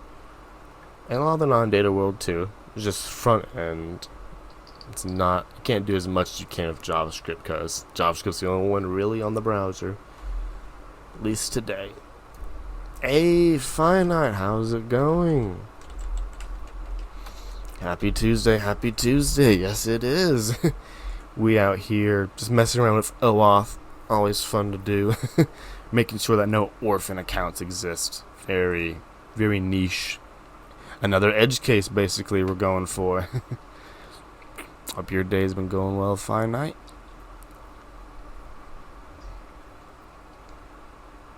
Yeah, those are some good shock boom games. I think I got that cleaned up. Oh wow, fun stuff. Yeah, I mean we're nearing the tail end of it now. So right now we're dealing with the fact that with my setup, oh yeah, it's not time zone stuff. I feel for you, Finite. I feel for you. Do not envy you at all. Nope. What is GitHub being weird? Reauthorization. Sure. Oh, unusually high number of requests. Okay, so GitHub's like, you're scary. There we go. So technically if we sign up and then I clear local storage, or it's clear cache, then hey, thanks for the follow there, Ian Douglas. Fugly. Oh wait, where'd the message go? Oh, there it is. Wait, where'd it go? I clicked the right button. Okay, I saw that it was pretty fugly, fine. I don't know where the rest of the message. I'm an expert streamer. I know where all the buttons go. But yeah, here it was fugly. Let me check the other chat.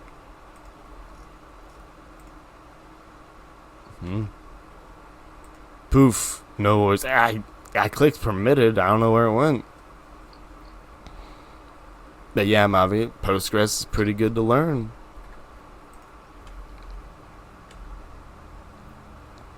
Control Shift Delete. I think I opened a new incognito window. That's how I do it. And then I just log in with what I already have. I want to actually log in, so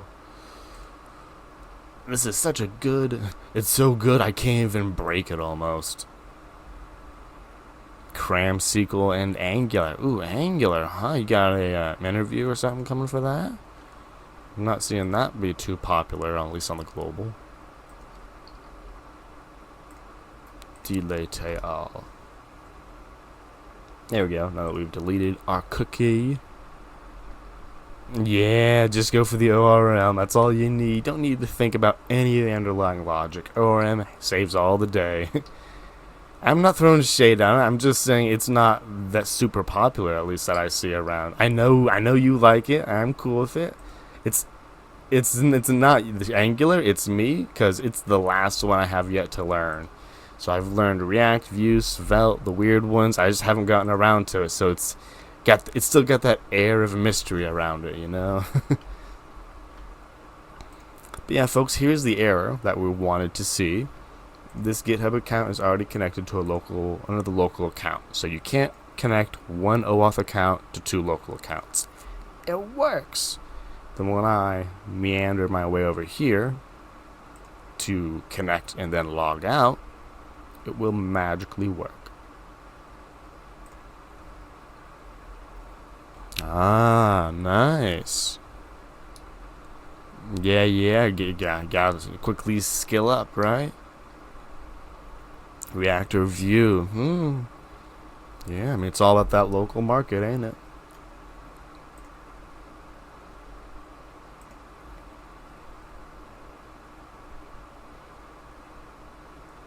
Okay, now when we log in via the Googles.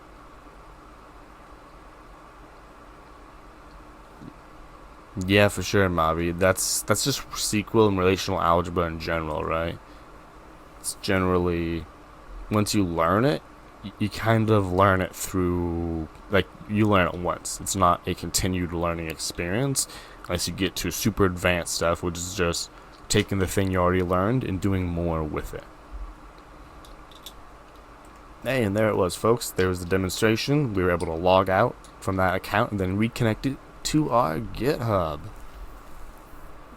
Yeah, Ian appears they all. No one else is on right now apparently, so he's just all hanging around here. But yeah, that was our logic for that feature.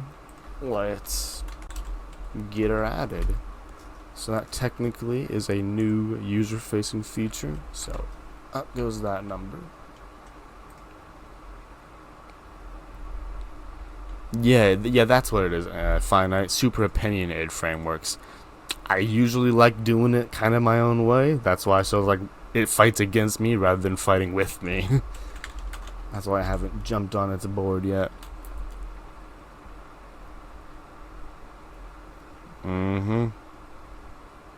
Yeah, that's kind of like what I did like about Vue, how it did have a fair amount of its own opinions, like with what router and stuff to use, but then it did let you do a little of your own stuff. So super opinionated. I don't have too much experience with those.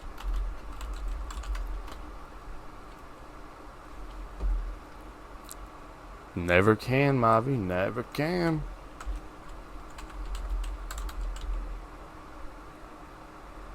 Yeah. Okay, I'm not there yet, but yeah, I suppose are you the future finite? Mm-hmm. Yeah, I mean, that's definitely one of the things I appreciate with Vue. Not having to okay, which XYZ library do I choose? Which this library do I choose? It's like, no, there's one, and then if you want, there are other ones, but this is the one that's officially supported, and you're not going to have any problems using this, so, that's what felt great about it. So maybe I will like Angular once I get around to it. Yeah, Rails, that's similar exact right there, Ian.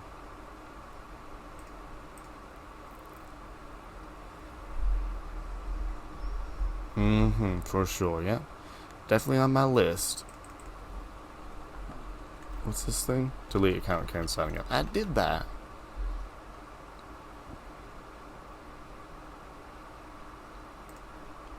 That's good enough. And this page. What's on this page? What is on this page? Apparently there's a lot on this page. There we go. There's a console. That wasn't too much. Okay, folks. And get status. Oh, there it is. Get eventually woke up. So this is get commit. What did we do? We did stuff.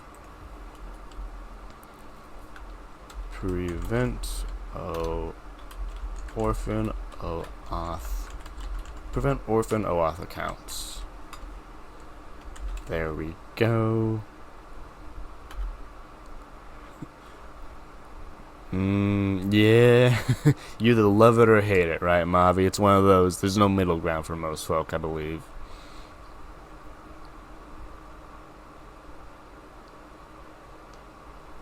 Yeah, I could definitely see that being maybe an old concern. I used to have concern with that, with a lower end computer, and even now I'm starting to have concern with that because I'm running a dev thing that runs 2 commands and it's like too much to go. There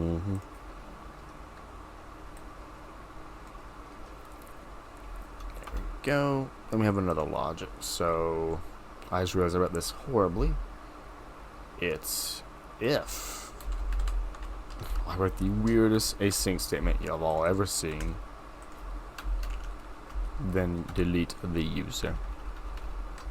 But first we need to check if you are orphaned. So if request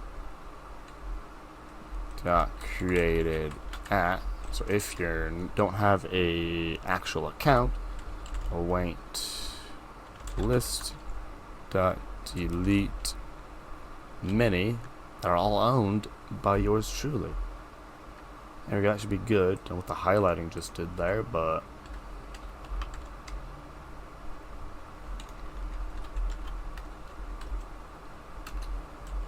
there we go. Git add controllers. Git commit amend again. Yeah. Well, I mean, I believe it's a lot more mature now and stable than back then for sure. So it's on the list. Yeah, I don't know if is you sure it's still not in beta? I don't want to join a beta project.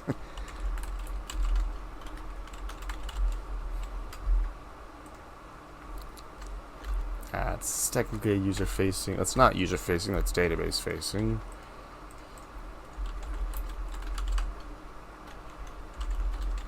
Commit, clean up anonymous list. Anonymous. I know how to spell, folks. Do not worry. There you go. I got the spelling. Lovely. Okay, we are checking these things off the list pretty quick. I believe next is for the actual test. Anon mouse. Yeah, there you go, Devin. Yeah, thanks for coming by the way. Hope your Tuesday's been going well. Been a while since we been in the same VC. Been a while. There we go. Prevent orphaned OAuth accounts. Profile, not that. Not that, not that, not that. Yeah, so we're gonna do a little shuffle on this list. Because this is what we'll be doing next. Yeah, I was joking. It's like, oh, version 14. I don't know now. Change the framework hard towards module component base. Yeah, I heard of that basically. Yeah.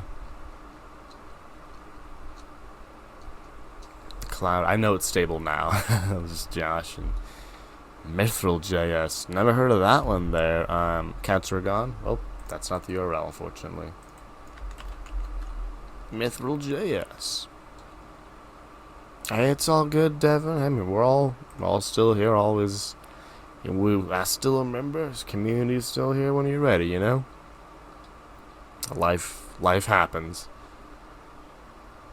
Best you deal with that. Come on back when you got time. Mithril.js. So mount root m1. This very much looks like React create app calls right there. Basically tiny React. So Preact, but or what is it? Solid.js? Is that the competitor? Yeah, so it's kind of in that category of stuff. It sounds. Vue. That's very much a hey, no fun. Vue approach.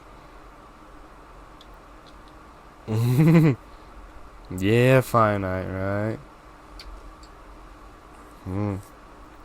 Yeah, basically a mini React, honestly, yeah. Ooh, it comes with built-in request stuff. That's interesting. Yeah, it's crazy how many little projects are out there. I can see the yeah, they're fighting to compete with them. Got the graphs. That's all that matters, right? Get good graphs, then you get good people.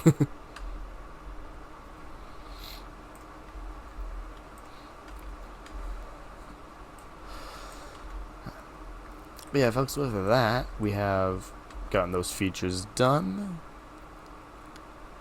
Yeah, I mean, they usually are, but I assume, I trust with a grain of salt, you know?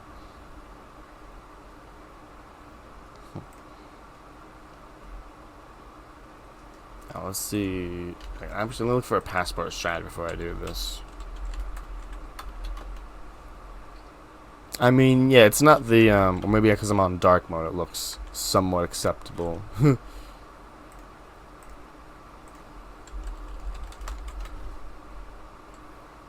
me go to light mode with the rest of y'all, see. Passport.js, thank you very much.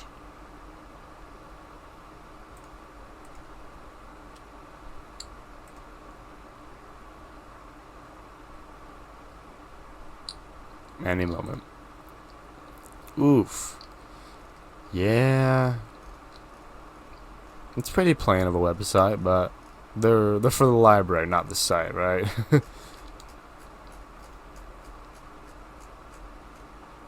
Definitely looks better in dark mode, though, at least in my opinion. They all look better on dark mode.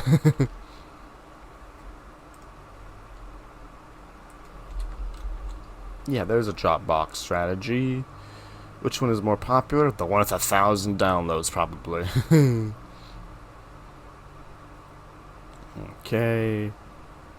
So yeah, basically the same as the rest of them. Dropbox OAuth 2. I kind of thought it'd just be in my developer console. Maybe it's somewhere else. OAuth guide. Always love the docs.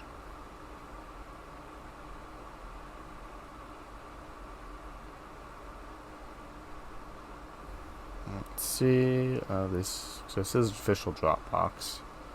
Scopes uses OAuth scopes. Some different scopes. So this is after I create my application. Okay, so I guess I'm creating the application. App folder. Sure. I don't need the full thing. Here we go. Yeah, I mean I hear it's not dead, you know, Kratzagugan. It's just, you know. I mean, what are the competitors of Dropbox now, huh? They added all kinds of stuff. Yeah, they're trying to, you know, not stagnate, and they just bloated themselves out, right? Pixelate. Nope, there's nothing important. So let me pixelate again. I don't know if there are any keys lying around here. Okay, there's a key, not a secret, y'all. I'm more than happy to see that. So I need to put that in my clipboard and let me refresh so it's gone. There we go. So yeah, that's kind of like why they're still out there, right? I mean, what, Google Drive, is that the competitor? And that's Google, so yeah, my bad. I don't mean to like scare you off the pixelation. It's like boom, you instantly drop to like 50p. That's the quality it is, right? But yeah, it's just because there's a secret here and I couldn't show you all the secret. You can see the key though. That's basically free. But yeah, folks, we are adding Dropbox just to add another one, just so we can say we have a bunch more. Yeah, everyone does that. It's almost like I should have a warning on screen. I feel like warning, it's not you, it's me. But yeah, Dropbox. Let's slowly. So I've got my environment variables. First, let's see how many redirect URIs. Oh, look at this. So let's see. HTTPS. Just gonna add a dumb URL. Look at that. It supports multiple redirect URIs. You see this GitHub? This is how they're supposed to work. So thankfully we can use one.env. Hide secrets, env, example, env. There we go. So thankfully we can use one of them. So this will be dis or Dropbox. Let's put an equal sign so I can read this. App key and app secret. What do they call it? Client ID and client secret. Client ID and Dropbox client secret. I already have that clipboarded, so boom. And my client ID is right here, which y'all don't really need to be a secret of. Now for my constants, we will copy these two across to my example file. Mega. Yeah, I remember Mega. I thought something went down with them, but yeah, Zoho worked OneDrive. Yeah, that's Microsoft. Zoho Work Drive. I've never heard of them though. Sounds cool.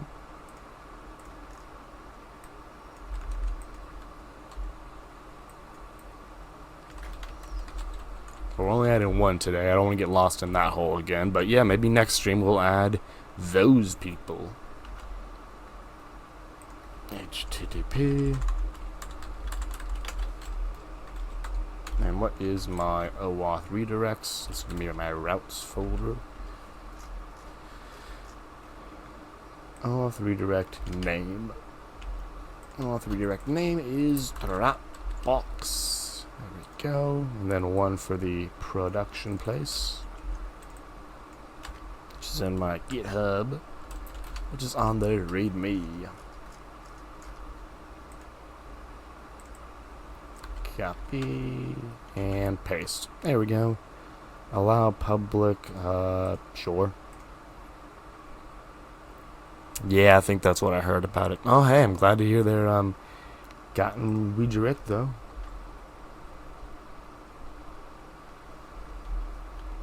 HTTPS, maybe that's what it wants. Okay, so it needs the S in this one. We're about to find out if that caused an issue, because Heroku got weird with that, but we'll figure it out. Access token. I don't want that. Webhooks, okay, all this cool stuff. Now the guide said I need to request a permission. I missed it. Scopes. Okay, so I might not need this scope thing, but we'll keep that open. Look at permissions. Account info read. Yeah, that's the scope. This is already the scope exactly I wanted. Okay, I think we're just missing the library at this point. Let's install it. Oh, come on, copy. And paste. It's Google Business like email services and such. Nice. I mean, hey, that's definitely interesting. Gotta check them out at one point. Much as I love Google, I would also love not having all my things under one giant monolith.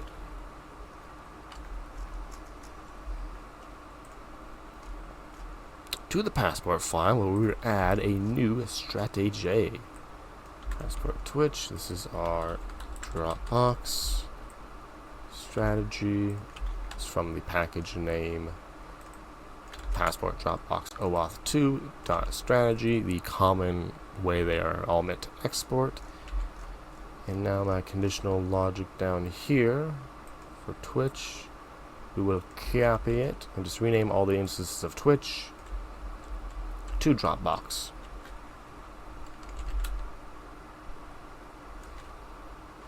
Don't know what's happening there. Oh, replace, that's what it is.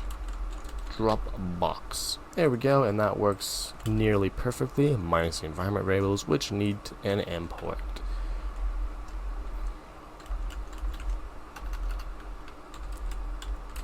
And I think it looks happy. Let's make sure our properties are correct.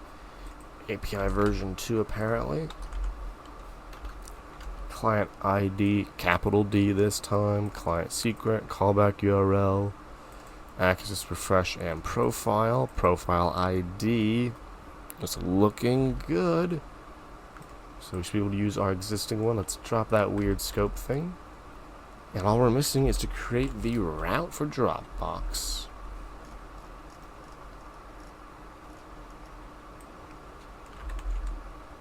Again, we will just select all the instances, and hopefully we can do our place. Come on, VS Code, we believe in you. To Dropbox.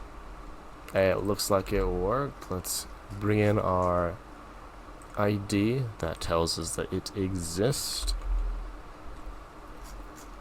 and see if it's happy. VS Code's a little slow, but there it is. And now we'll add this to our has OAuth available. Copilot knows what to write. Okay, we're about to see if this works, folks. Good level if we get ourselves a first try. But the odds of that are pretty low. Okay, to the profile. First test. Is it even here? It is here. Does it work? Unknown authentication strategy, Dropbox.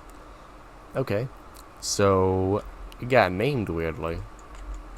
So in my passport, either this isn't executing, or it is executing, and it's not called a Dropbox strategy. So let's just see if it's executing first.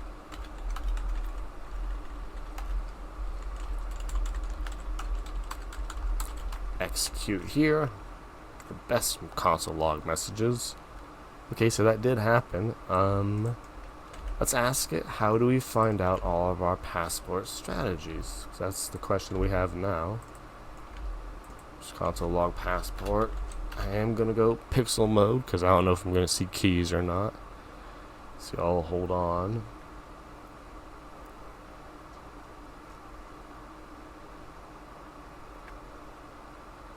Okay, yeah, I am glad I did that because I'm seeing a whole lot of stuff, but I can show you this. So we can see here in our list of strategies, it is called Dropbox-OAuth 2, unlike the rest of them, which are called normal things. So that was our little debugging experience. You know what probably could have saved me that time? Because I'm going to go look right now. Reading the docs. Yeah, the docs would have saved me, but we're here now. So, yeah, they are weird for calling their strategy different than their package name, but I guess it was already in existence. Your guess is as good as mine. Okay, it seems to be ready. I think we can just go right through it again. Redirect. Pew pew pew. Looking good. Not seeing any errors in the URL. Before you connect, make sure, yeah, because I'm unauthed, I would like to view stuff. I would. Ah, the Dropbox account is already connected to another local account. That's not true. Haha. Weird. What a weird error. Did I not name the thing properly? Dropbox. Okay, we can do some console logging here. Connected to Dropbox ID. So yeah, we're just gonna... This is what the error is caused by. Let's log the found user. See why you're throwing that error. I don't think I can refresh because the token's gone. Yep, token's gone. Back to the beginning.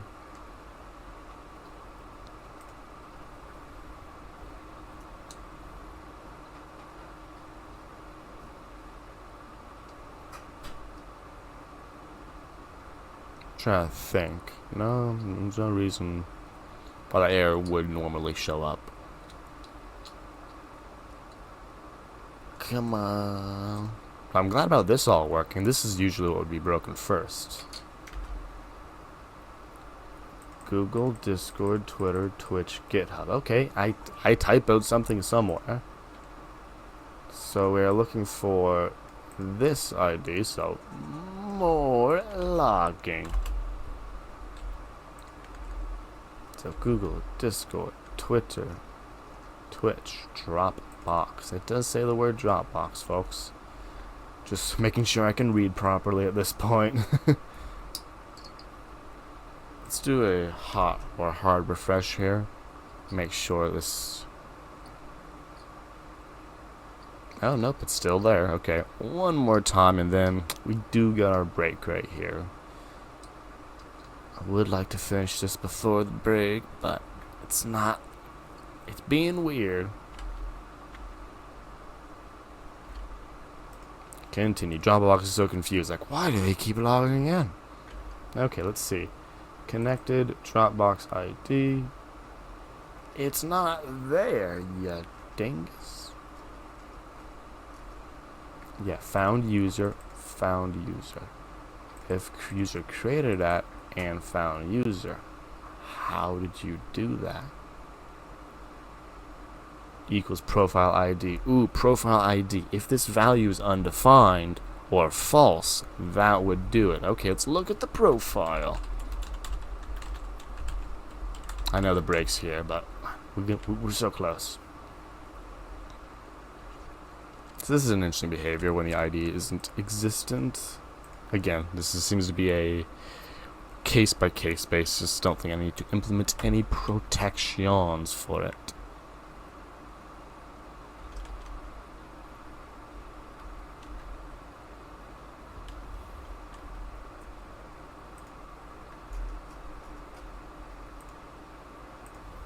Continue. Allow. once more into the brink. What's my profile look like? I will go pixel mode because I don't know what's in here.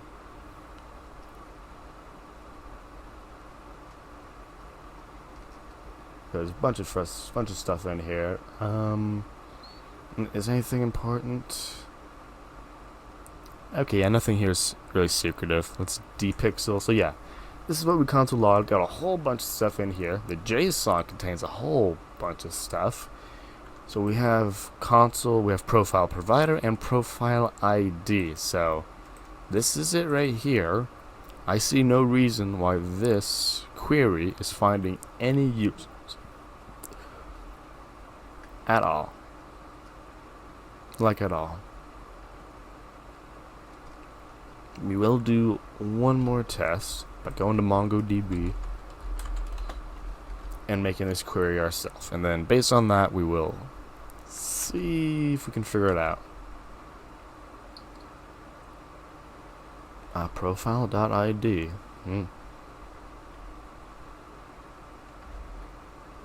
Interesting stuff, folks.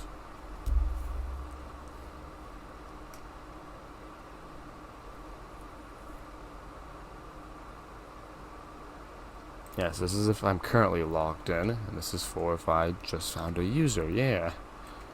I'm questioning all forms of reality at this point.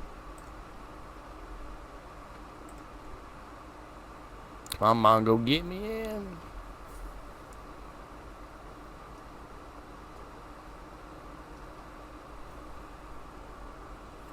I did it again. I already did this once, I didn't do it again. And this is the weirdest behavior with Mongoose specifically. So you see here how I'm querying for a field that does not exist. It is returning me, it is being truthy, it is returning me a user for a field that does not exist with a value that I'm specifying.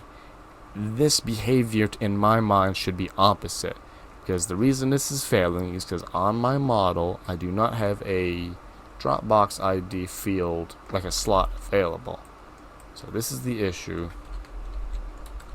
But the weird thing is that I would think it would return no users when you try to query a field that doesn't exist on your schema. Instead, it returns just the first user, which again sounds so backwards in my head, which is what's leading to this issue right here. So this is the solution. I fixed it. Just the logic seems so wrong in my head. And yeah, we're gonna fix this and then we'll take our break. Or we're gonna demonstrate that this is fixed and then take our break. I love you, Mongoose.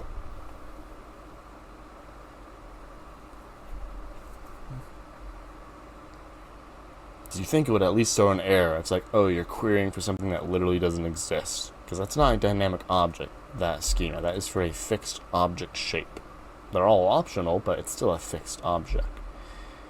And here we are. We have returned, and our Dropbox account is aloft. Ta-da! So, it took a little finagling, a little angry at Mongoose confusion, but it is working. Let's get all this stuff added. Yep, that's good, that's good. Oh yeah, package JSON. Don't want to look at you anymore. Library there, credentials there. There's good. Yeah, all the things are good. Get add basically everything about views. So config, mod, else, package, pass, and route. Git commit, and we do need to update our number. So package JSON, this is a new user-facing feature, so 19. Add package. Oh, come on. Save the file from a VS Code. Git commit. Add Dropbox off. And with that, git push away, and we'll be taking our break after we go find ourselves a cool Code Wars. Where is our Code Wars? Let's see who's popping off today. Ooh, Big Pug found something to do. What have you done? Or you found one good one. We shall see. Simple card game. Higher order, change. Oh, that's mathy. I don't really recognize any of these. Card games, the little logic. We've done the meetup apparently.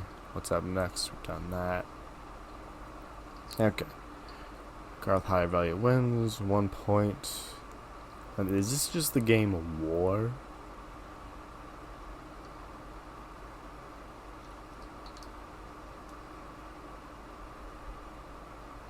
Oh yeah, we should be able to complete this Code War when we return. So there's the Code War for after the break, folks. And with that, we'll be taking our break after I shout out a fellow 100 Devs streamer, Sam KitKat. Also on 100 Devs doing some cool streaming. Looks like at the moment, oh, they basically just got started. So yeah, go over, give them a hello. There are more chiller co-working streams, so if you don't want to hear me babbling, they are the one for you. With that, we'll be taking our break. If you want to hear both of us.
And that is the end of our break, folks.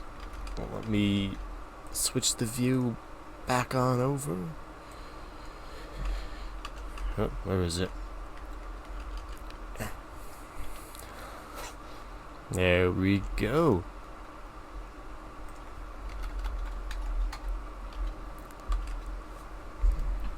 Here we go. So, we got here this Code Wars called Simple Card Game. Let's see what we gotta do here. So, Steve and Josh are bored and want to play something. They don't want to think. So they come up with a really simple game, a function called winner. Figure out who's going to win.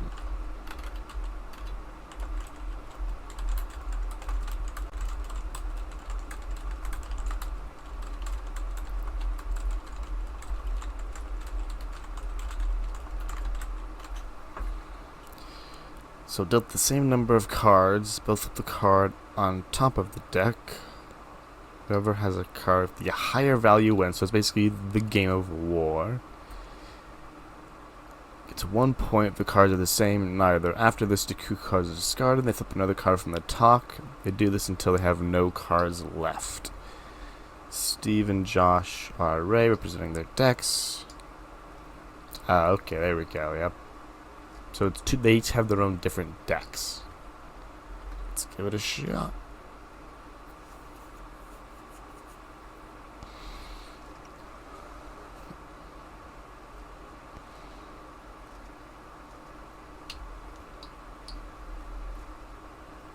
So we have deck Steve and deck Josh. This should be simple. Basically just get all the values and determine which one is higher. So kind of a while loop or for loop. Are they always the same length? Is that the question? They do always appear to be the same length. So it's a for loop of first lengths times. And we'll just index the 0 or 1 or 2 to get the card for each of them. And with each of those iterations, we can set or update the point counter of each of them. Okay. So let score equals 0 for let I equals 0, I less than deck Steve, that length. Steve, you are the first one, so we'll follow your length. Then we will say essentially -1 or 1 to be who wins. So const Steve card equals deck Steve I, then it's from Steve card to Josh card, deck Josh. There we go. So we have the cards. Now, if they are equal, card triple equals Josh card, continue. So if they're the same, then score does not change. Otherwise, we gotta do the comparisons at this point. So we have to figure out which one is higher value. So essentially it's this here list, right? They gave us a list of them. These are the values. So we will use this to determine the index. The index is our numeric score. There we go. So const cards equals an array of these numbers. Now these are always strings, so they're not numbers. Now it's going to be determining score plus equal cards index of capital cards, cards, cards index of Steve card greater than cards index of Josh card. So if Steve is winning, so I'm going to determine who gets to win now, then it is a -1 of score. Otherwise, it is a 1 of score. Now our logic is score. Ooh, fail, fail, fail. I did not read the problem enough. We need to keep track of both of their scores. Okay, so scores equals 0, 0. I failed. So scores index of which one is successful. Then I'll just console log which of these is correct. Now, since this is a Boolean, the cohorsion will turn it into the string true or false. I do not want this. I want cohorsion to turn it into 0 or 1. So I'll put the unary plus operator before the Boolean to convert it to a number. Then that number will be the index of what I'm using. Now console log scores, and we'll see which way the numbers have balanced. So 1, 2 is backwards, so let's put it less than. There we go, 2, 1. So now we do the logic for name, but we can do this all in one. So name wins to template. So this is going to be 2 to 1, 1 to 0. Oh, and then tie. Okay, so we'll get some more conditional logic here. If score 0 triple equals scores 1, so I have to pluralize scores, turn tie. Otherwise, we logic scores 0 greater than scores 1. Steve scores 0. Scores 1. I see a typo, angry. There it is. I did not finish my ternary operator.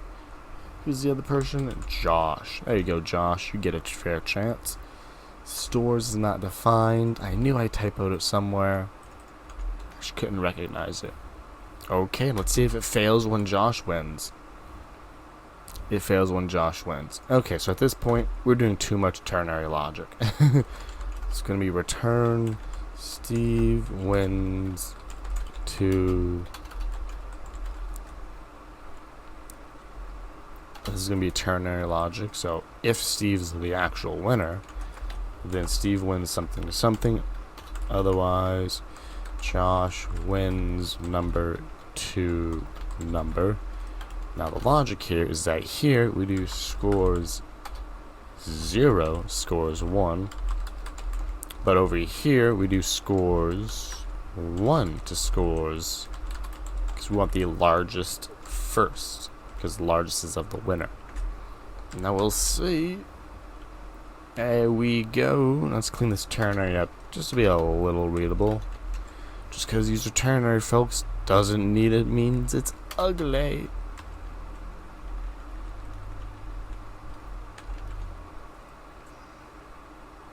Now we can do some logic here to get the indexes, because we don't need the card except for, well, actually we don't need the indexes unless the cards are equal.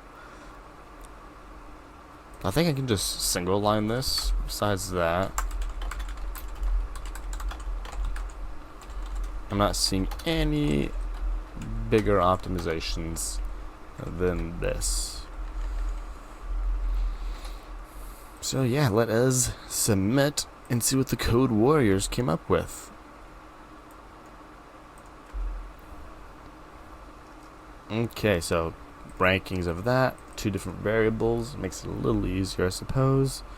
Index of the card, greater than, less than. This is a little less efficient because you're always checking for at least 4 indexes for ties. And then message, return the message. So you save a return statement, not too much else. Index, again, you're looking up indexes. Ooh, a for each. A ternary for the expression.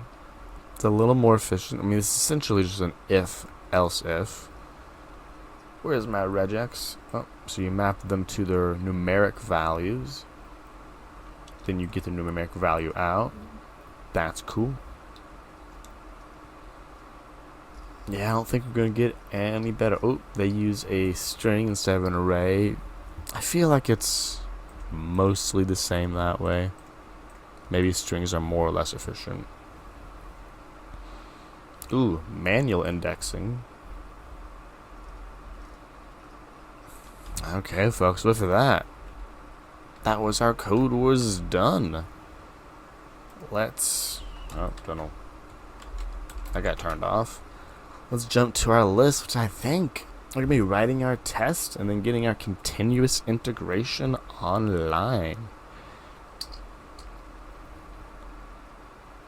As soon as this break brought to us by VS Code is done. Dunzo. Come on, Kanban. This is the only thing tedious about this, because this is like using a CLI under the hood, and sometimes it do be slow.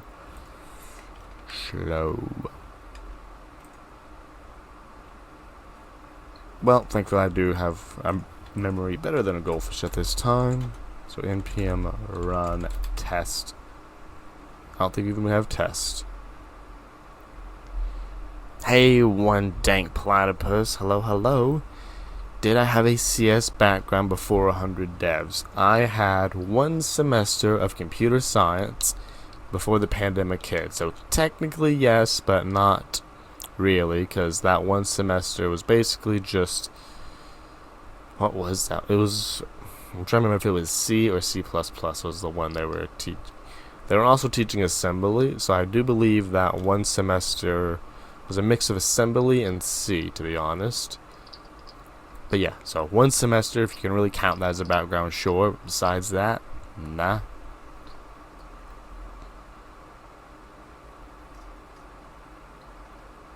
So I have a bunch of tests like in here. Why are these here if they don't have any code to run them? Do I have jest? Okay, so I have jest on here. So npx jest. Let's run this, see what happens. I know they're all gonna break, but I just want them to run. There we go. Lots of broken stuff. Love to see it. So my approach for these tests is I want one of them to work. I don't really care about the rest. Hey, of course, one dank platypus. Yeah, it's all about time, right? Like Leon says, if you got the privilege of time, you can do things like you can move a lot quicker. Otherwise, you can't, right? It takes you longer to get there. But no matter how long it takes, we're still on the same roller coaster together. In the community, it ain't going nowhere, right? Catch up crew, love catch up crew. And yeah, El Roberto, you can ask a question about modules and browsers. So it's a big field. ECMAScript modules and browsers, they're usable. Not sure what the exact question is though, so I can just start guessing.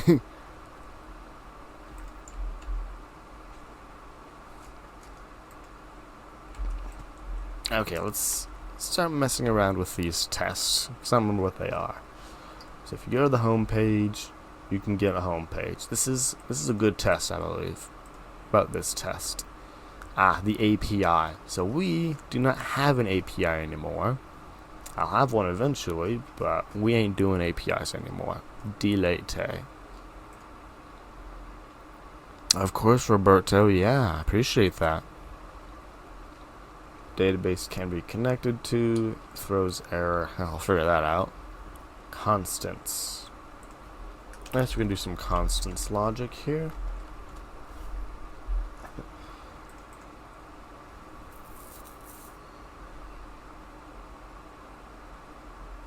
Trying to think thoughts here. Constant values, so constant. So for this is the first test we're gonna run. It's an easy one. Another E Unicorn X. Oh, sorry, E Roberto and E Unicorn X. Well, I mean, I've been so I guess maybe I answered it wrong. The question was how much computer science background I had. Computer science, I had the 1 semester of college, but I was familiar with technology, just like not computer science though. It was, just playing around with stuff, messing with games, like using Python to write games, using Java to write Minecraft mods. So it's not computer science, but it is technology. Maybe I misanswered that question. But computer science was the 1 semester of college before the pandemic. So it wasn't from scratch 2 years ago. It was random assorted stuff, just learning random things until 8 months ago, which is when I joined 100 devs.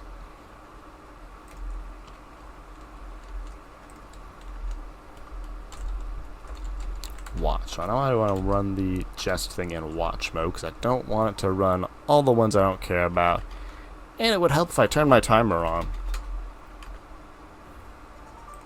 Sadness, it did nothing. Okay, now do I have a jest config? I don't. A test, please just work. I'd like that. There we go. It do be working now. It's running like all the ones I don't want it to run. Yeah, of course. Like I said, it's all about how much time you got, right? Oh, there, front end test. What's this?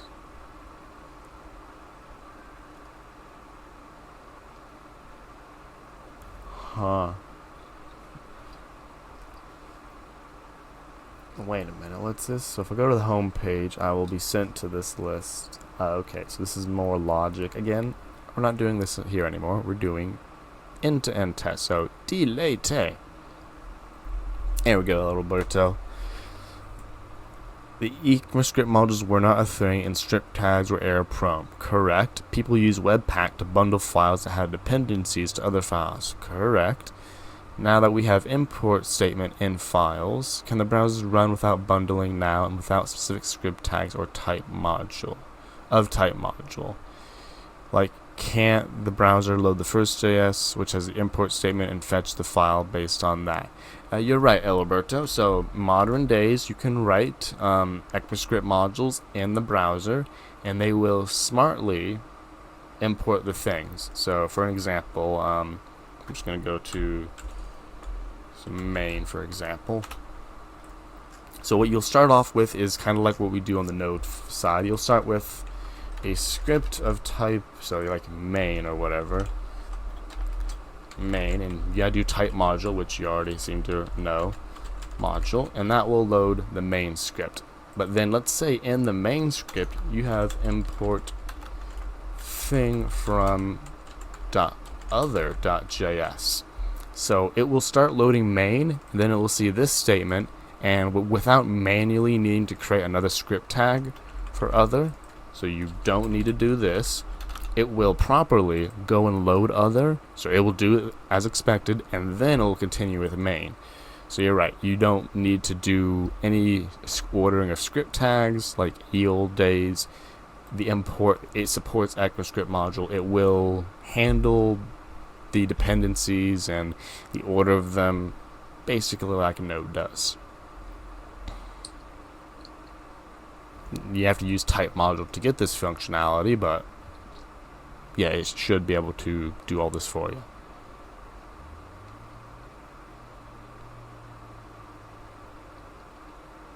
I am going to say, El Roberto, that it will fetch the imports individually, but I always love testing this stuff out.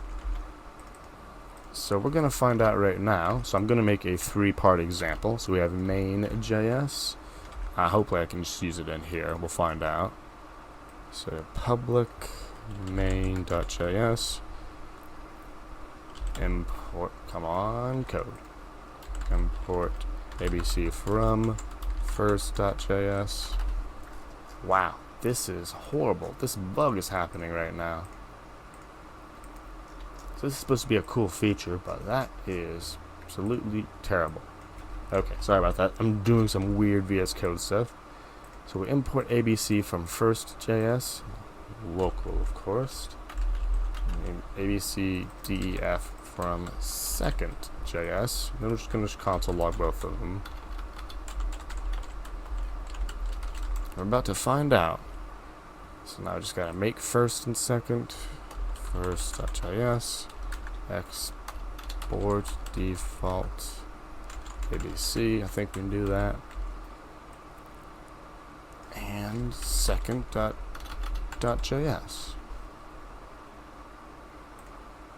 Come on, VS Code. Yeah, my theory is individually. I do not believe it has any form of bundling built in. Okay, let's see what happens. npm run start. Host 1337, and I will go there, and I'll check out the network tab, which will contain all of your secrets. Oh, it's loading. As you can tell, I'm impatient. Seconds, so it would help if I, didn't typo stuff.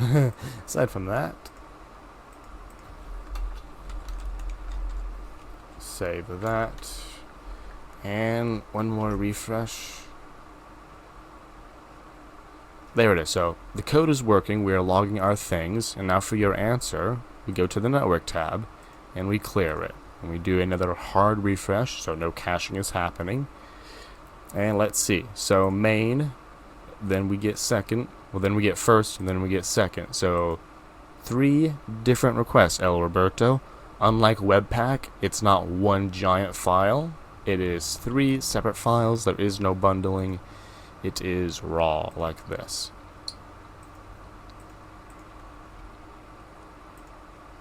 And if I were to add another file that depended on first, it would be main first point first, and then second. So it's kind of like a binary tree actually. You got main, then you got F, you got second. So it will, in order to load main, it needs to load these ones. And if there was another dependency here, A and then B, it would load them in this order: 1, 2, 3, 4, and 5. So, yeah, of course, always happy to help. And hey, I honestly didn't know the answer to that. I guess I had an assumption, but the more you know, folks. And yeah, if you don't really care about Internet Explorer, I think you're pretty fine using ECMAScript modules on the front end without compilers or stuff. So that's where it's gonna figure it out, El Roberto. I'm gonna do relative paths, so it's from the current location. So you see how I said, I think I just closed the tab though, but it was // that was a relative path, just as when you link images. So the same logic you have to think about when you link an image from the home page versus linking an image from this page. So you see like how I'm at this URL now. If I were to link the script, it would be like, if I did it relatively with // it would be looking for it at main.js. But if it's at the absolute, then I would need to make it an absolute. See, it's the exact same logic between linking other assets that applies in the module world. And yeah, no good, Nick. Hello. Hope your Tuesday's been going well. We over here just exploring the ECMAScript modules and how they work on the front end.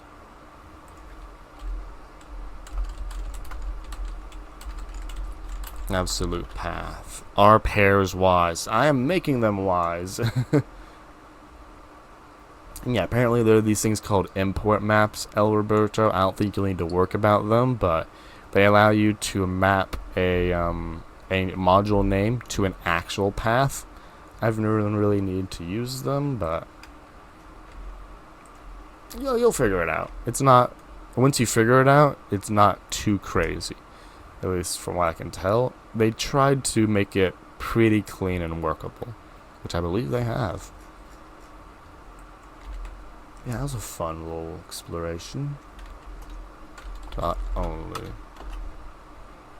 My favorite live web page that I've made. I don't know, C-Films. This one's pretty fun, I guess.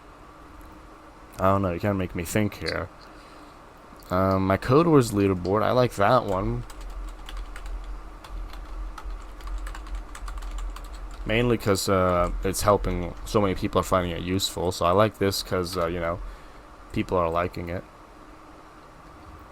I'm liking the Pairwise, like the quotes API. It's pretty cool. It's my first full-fledged API. Yeah, but I think this one, probably this one more, because people find this one a bit more useful than my random quotes API, which, like, no one really cares. It's like, it's a quotes API, right? It doesn't do anything else. Yeah, I'd say my Code Wars site.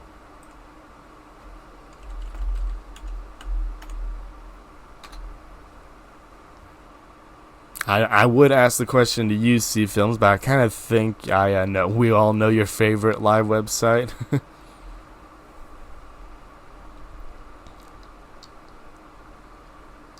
Okay, Roberto. Yeah, the fundamentals are very important for building upon. Yeah, a flawed understanding of web servers only worked with single-page applications. Yeah, I could see how only having that perspective would shape your view toward that only. Yeah. Yeah, the web wasn't made for single-page applications, but it does work with them now, doesn't it? So all of this is like super broken.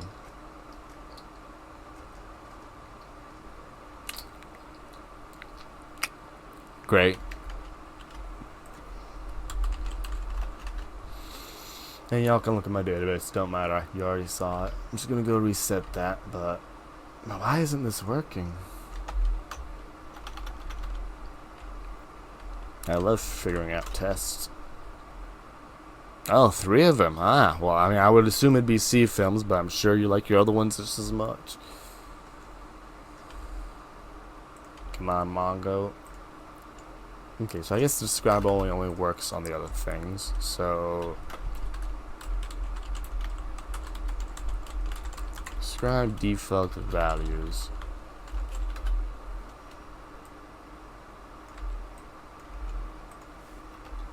So this is the thing that it's working because I have specifically .env files,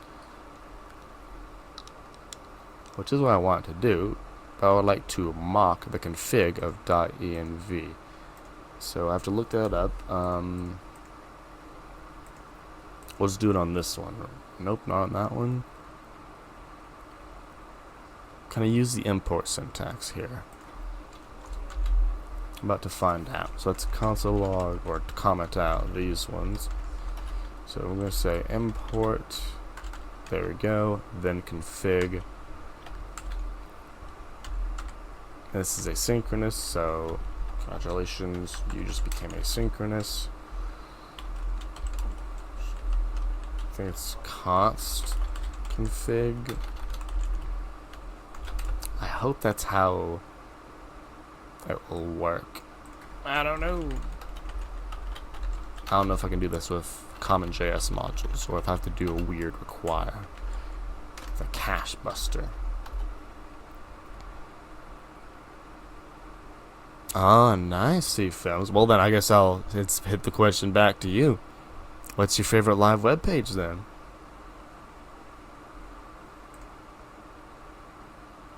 Great.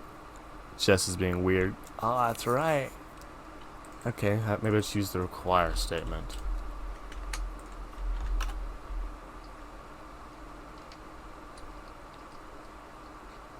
Cannot read properties of undefined. Oh, so what is this thing? So what is this?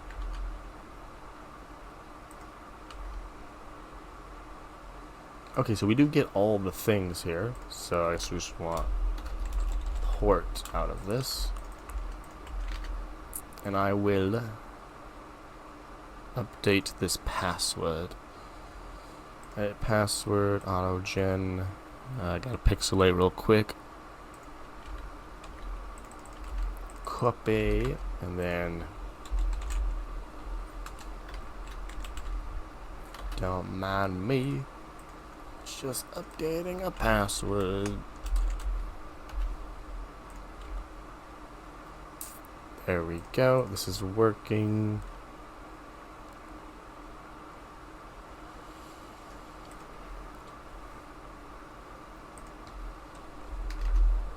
Now I gotta clear that off screen. It's on pixelate mode, C Films. Don't worry about it. There we go. Worry not. It's meant to do that. I really do gotta add text overlays. People don't not know what's going on every time I do that. I will add a little message here. Console log required constants. Let's see how many logs I get of this. So I get 1. Now if I do it again, I'm hoping I get multiple. I'm worried that I'll only get 1 because npm will, or node will cache the require or whatever. So you only get 1. Okay, so, and great, I just showed you all that. So okay, we're gonna generate a new one. Gotta go pixelate again. Copy. Now I'll close this tab this time.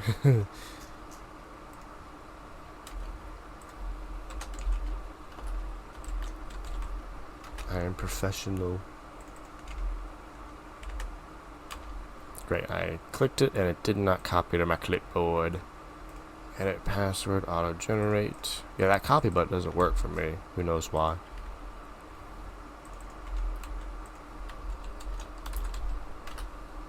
And there we go. It did be working. Y'all can see again. The Seattle Films blog. I'm guessing then it's your C-Film site then, huh? Node. Cache bus the require function. That is what I want to do.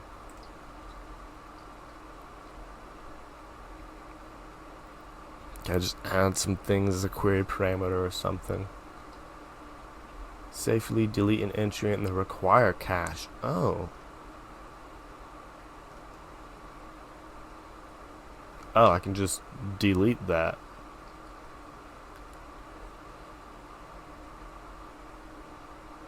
Oh, just reset modules. It's literally built in. I love to see it, folks.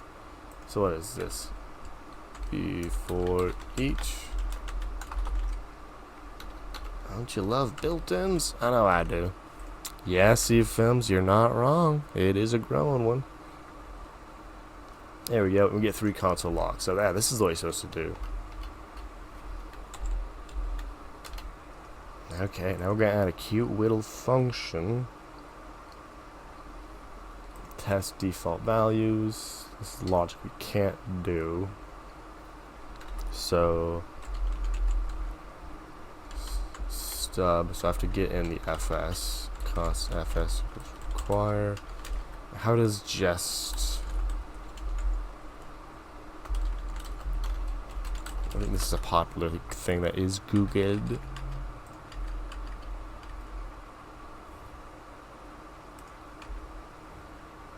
Come on, how do y'all do it around here? I know they do it some way. Oh, I don't mean to go that far. Date just.fn. Okay, so fs.read file sync. Or actually, it's .env config. Or is it spy on? Don't know how Jest does it. I know how Mocha does it, specifically through Xenon. Don't know how Jest does it. So probably need to get .env in here. That's not what I typed.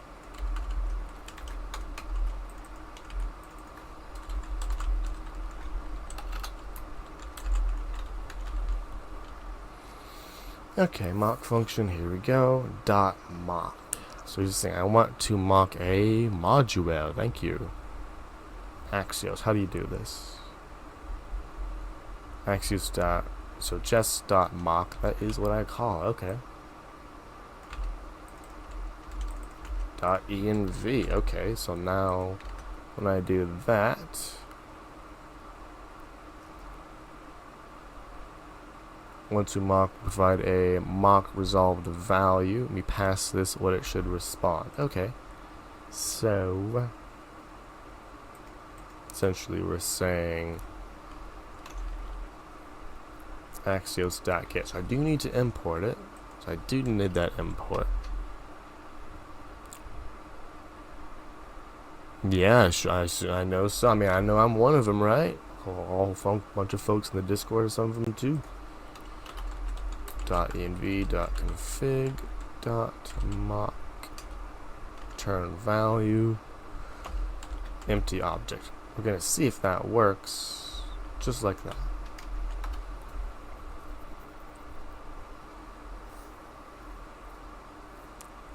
Mock return value is not a function. Axios get mock return value. So they're doing it on top level, and this is an ECMAScript module. Okay, just mock CJS.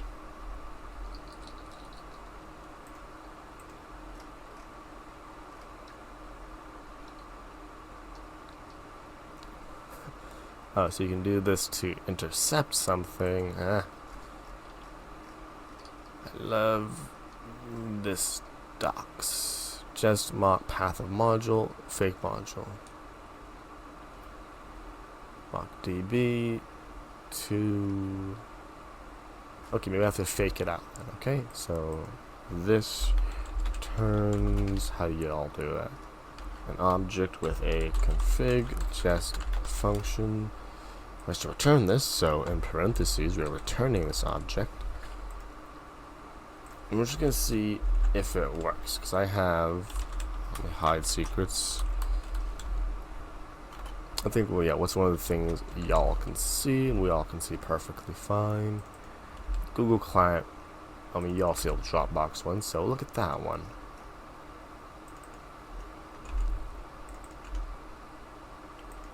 Yeah, so that will be our test case.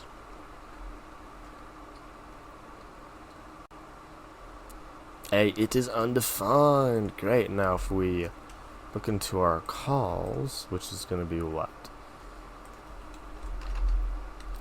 Just.env.config, right? So I want to get the calls that were done to my chest function. .mock property, which is data about how it was called. Great. Now if I'm like console log, I don't actually have it, do I? Const.env equals, actually I do have it there. .env.config.mock, and I do think we can look at this safely.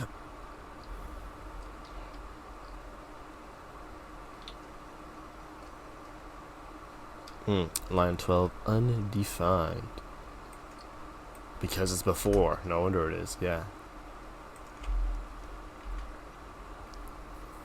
I think I have to target the specific one that I mocked. Firstly, I'm very disappointed that this watch flag never worked. Oh, I know that's not working. Because I'm using npx, which doesn't require the double hyphen to pass arguments. Now this will work. There we go, look at that. So what's my console looking at? Great sadness. Oh, the line's not running. There we go. Let's look at that. It is undefined. Okay, so if I'm just like, okay, this is my new .env. Ditch that one. See what that looks like. Cannot read of undefined regarding mock. I guess that is not something that is exposed. There we go. So we have it all what we're looking for. .config. Interesting. Just fn. That is doing what I want. Let's go back to these docs then. Should call just mock before importing the module.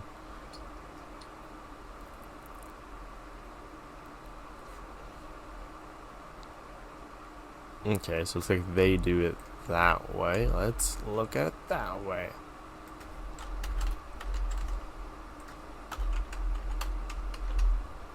One of these variations are gonna work, folks. I believe it. There it is. Okay, we got the information.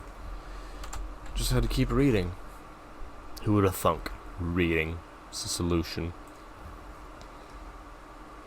And look at all this stuff, and we have a glowing 0. Oh. Uh-oh.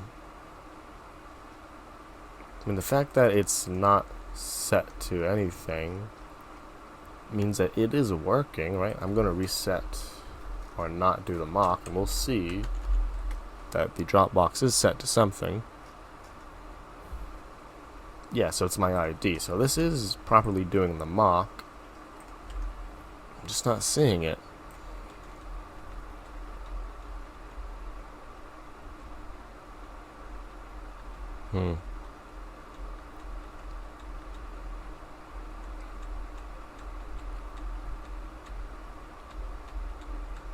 Okay, I'm gonna take a think real quick.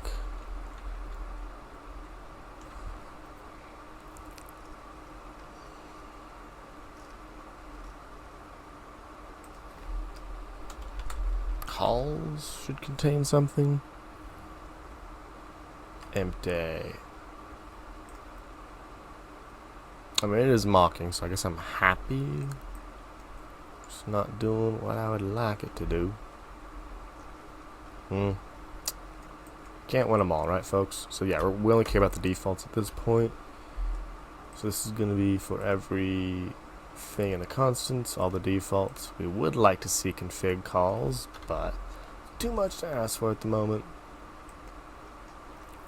For each reset modules. Ooh. Trying to think if that's good or bad.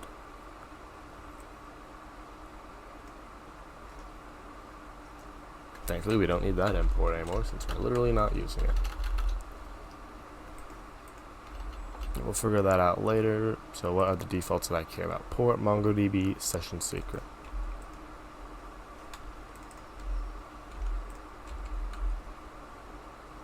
Okay, port, MongoID. We want all three of these to run. Let's see what it looks like. So this one should be the word secret. This one should be... oh, the other two are fine. Love to see it. Easy test, easy fix. Okay, now let's make this even better. Where we are basically just gonna one-line these real quick. Ah, this is wrong. We almost went there. There we go. There's my default. Now we're ready to move on. So all these three specs, we're going to inline them like so. Require this dot that to equal that, to allow me to arrow functionatize the entire thing like that. BEA beautiful, so that is one test. Now we have to write at least one more just to have the server running. So I think all I gotta do here is not give it a specific test name. I think all we have left is the server test. We have a database one too, that's a little scary.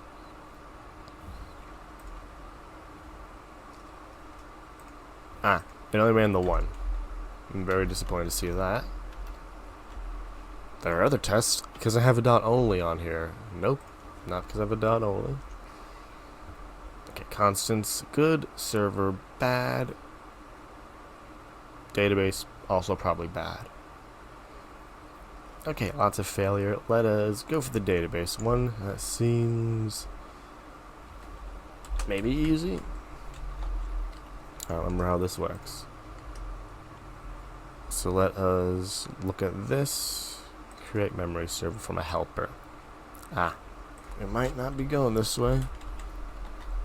Helpers. Yeah, we're ditching that. Okay, we're essentially setting the URL to this. Ditching constants, JWT, all this fun stuff. This is good. Now let's look at our actual database, which is a mongoose. So I'll need to have a... So I'll need to look at this a little better. returns a single object, which means I can mutate it. So console.log. Just have a good little peek at it. Yep, and it's not watching.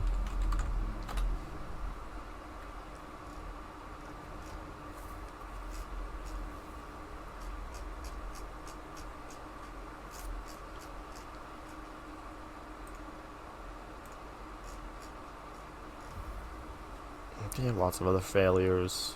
Look at the one we care about, the database. Throws error, client.close. There's my URL. Okay, so this is a good URL. We just need to add more to it. Plus, is there a slash? There is. Pairwise Sorter test. Gotta have a database name on it. Now, this thing, complaining about closing. Expected, cannot refuse, received, closed is not a function. So this is my failure, at which you ask for something and get something else. Client.close. Who am I calling close? Oh, this is things calling close. Okay, great. Obviously there's a different line of code I'm looking for here. Connection.close. Oh.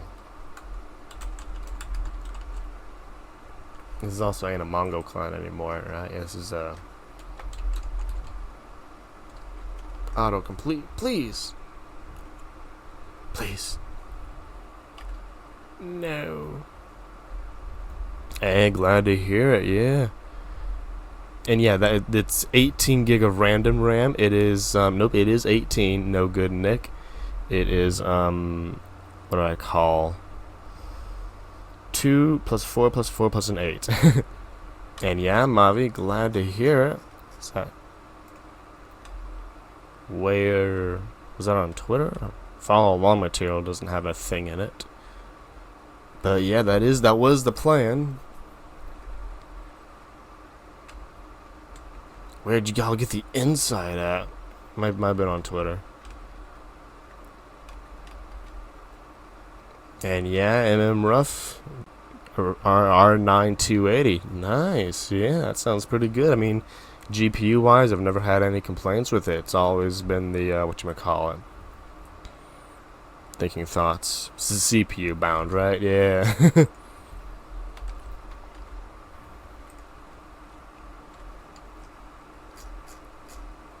Let's see if this works. Expected one assertion, but got no assertion.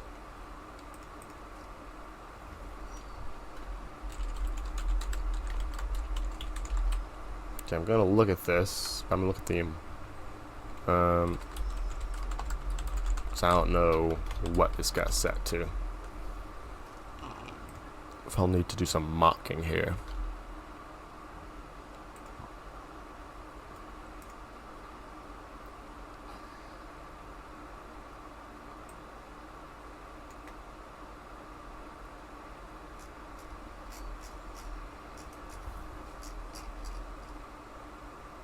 Oh, this thing's being angry. Oh, so my Discord ID did get set. I would like to then... So this is good. I want to set my constants. Your guess is good as mine. We're close though. We just need to get this thing to stop connecting to real database. No, I can just set it to wrong. Yeah, so this is the way we're gonna do it. Hold on. Get clients dot connection.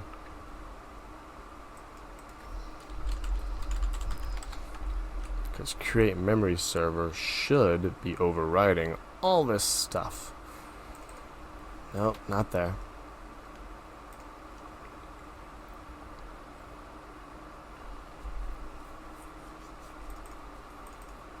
Okay, so yeah, looks like I'm gonna have to log this one for real, so I won't be able to tell either way.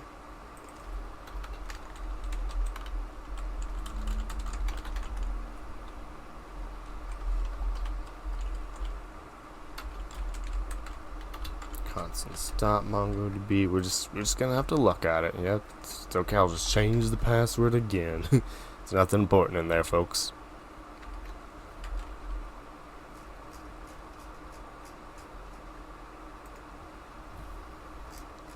Where's my log? Okay, yeah. So it went to the real database.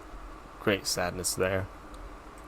I guess this one also needs to have create memory server.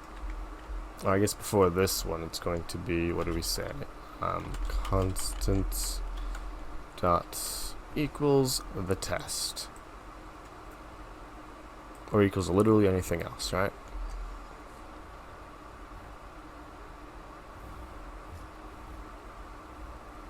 And there we go, and we got the error that we were expecting. It's tedious, but it worked.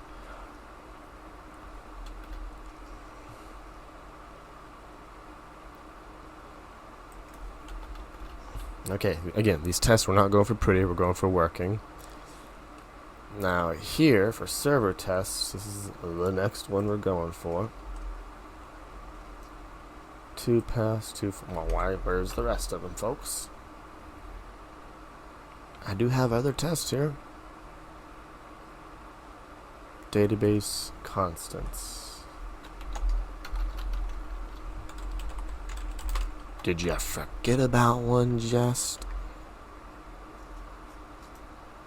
Nope, I do see the typing. Here it comes. Suspense is palpable. Okay, expected timeout of 5,000 seconds. So we waited, we didn't get the server. Great sadness because we didn't connect to the database. Hey, yeah, looks like you were right, Mavi. Diving straight into CRUD. Okay, folks, yeah. Raid in 30 minutes. Let's get all these knocked out. Slides the code for tonight. Yep, we're going through the to-do app. Review, bank, homework due. Ooh, dev markers MVC video. And we are getting reassigned that, whatchamacallit, the travesty one we all did, so glad we got through there. And we're going through it, it sounds like. Nice. I'll do something on the screen if y'all don't want to get spoiled. Let me drag it off of the screen. Because I just can't take, I always gotta look ahead a little bit. Yeah. No, wrong tab. This tab.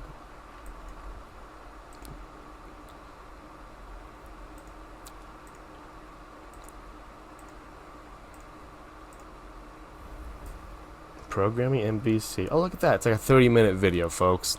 We got that one. I think we can manage that one, folks.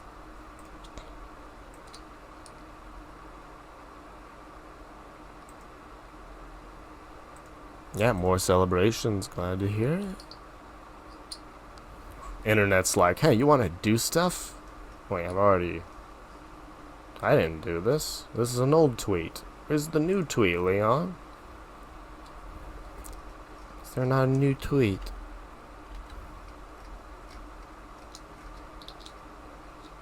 Where is it? Wow, there it is. There it is. I clicked on the link. It must have took me to the old one for some reason. Yeah. Gotta manually get there.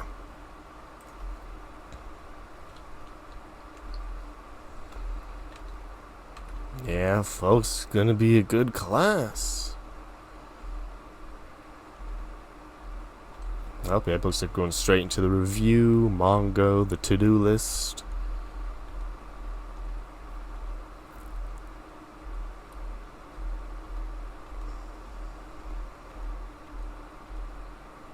Yeah, all 4 methods. We create it, and yeah.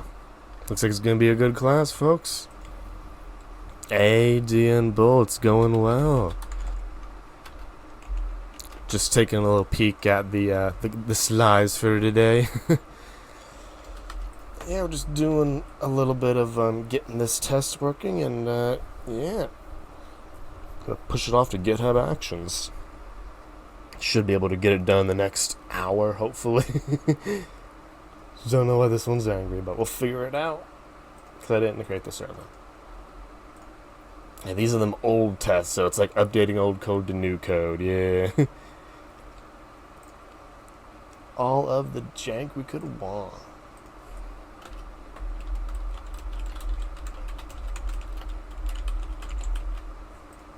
Trying to think where to get this. We did this somewhere.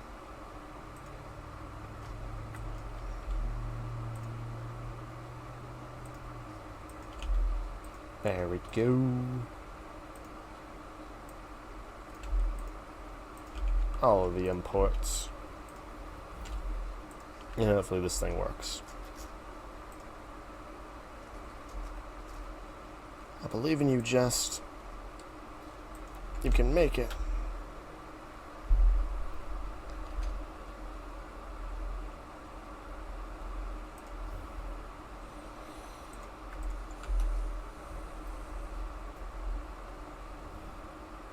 Oh, it's really thinking about it. Ah, I tried. Specifically, it's that one that failed. Huh, okay. So just the home page, not the static assets. Ooh, Fastify Stripe, nice. Fastify, man, it's been a while since I touched that. Isn't Fastify the Python one? Or is that the Express alternative? Yeah, okay, that's the Express alternative. Yeah, I was trying to think, like, which one of those two is it? Nice. That's good. Sounds like a good one, DM Bull. Yeah, I've heard it's basically a little bit more TypeScript compliant and stuff like that. Yeah, and faster, since the name. They use plugins instead of middlewares and all that, but yeah, sounds interesting. Yeah, I've been coding, I guess technically since 2013, El Roberto.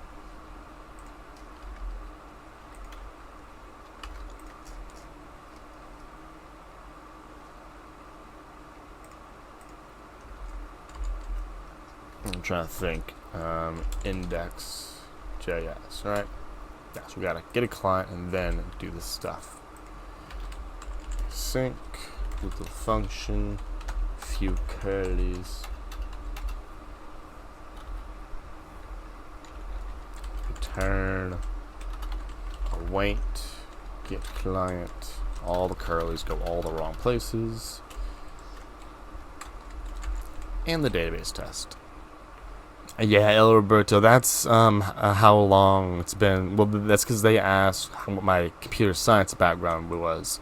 And that computer science background was 1 semester before the pandemic. So, 2 different questions. I didn't mean to confuse you there.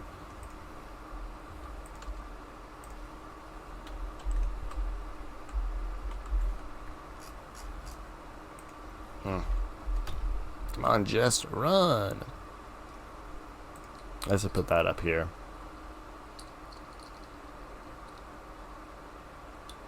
Hey, there it is. We got 2 of them, so we just got a 500 error. I just need to see what the 500 error is. REQ, console log, REQ. Oh, text. Thought it would be body. Too many curlies.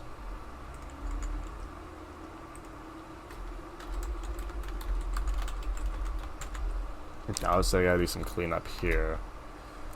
Wait a minute. Memory server, you're the one not doing your job. Oh, I know what's going wrong. This is it right here, because you're connecting to real database.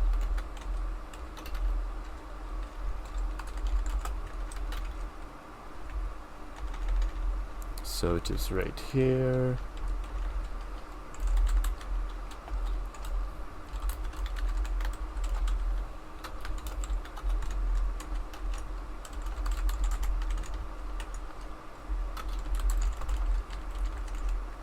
Oh, I already had it in the clipboard.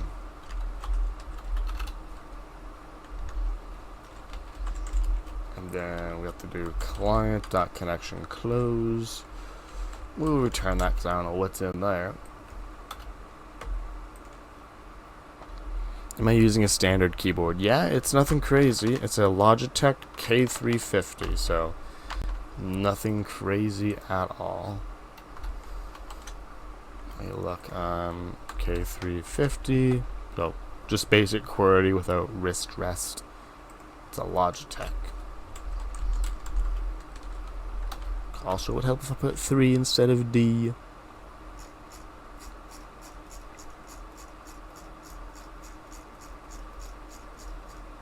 There we go. This one.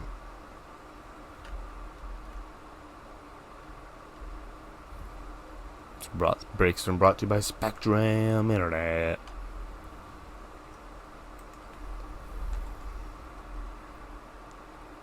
Yeah, I mean, I've seen all them ones. Like, yeah, they ain't cheap. That's at all. I think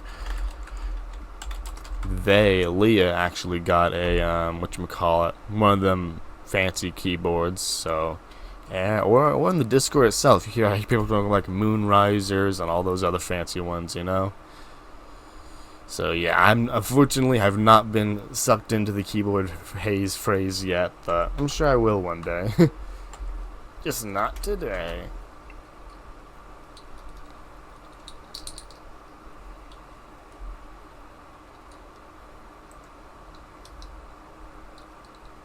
Oh, there you go. We summoned him. You have been summoned.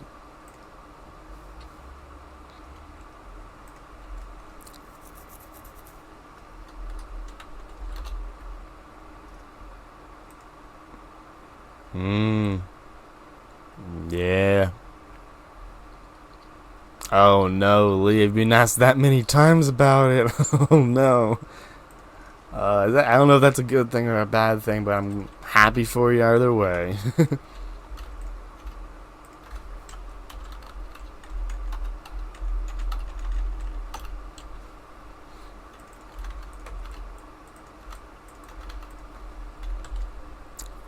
Goes and buys Leah's. I mean, yeah. Oh, buys the code, yeah. I mean, if you're paying, right, Gamble, they're willing to sell code, I imagine. Yeah, I can see that for sure.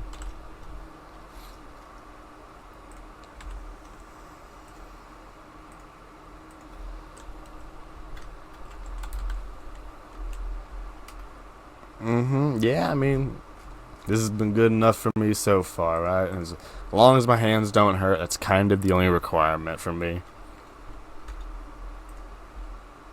Just don't hurt the handsies.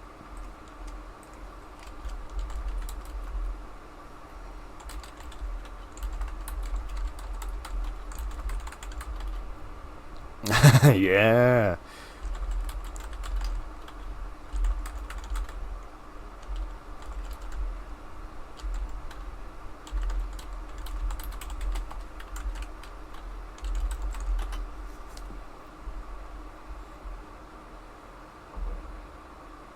Ducky 1-2. You're hitting me with all the recommendations here, folks. Keychain K3. Ooh, less than $100. That don't sound. What are the odds of that?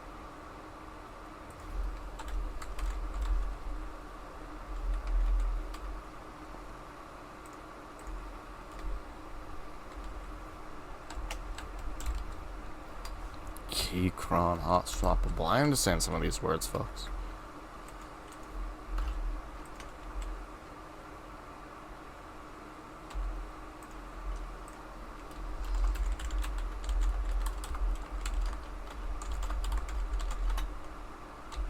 Add, fix, list, view, list, component. Component, I know how to spell. And git push.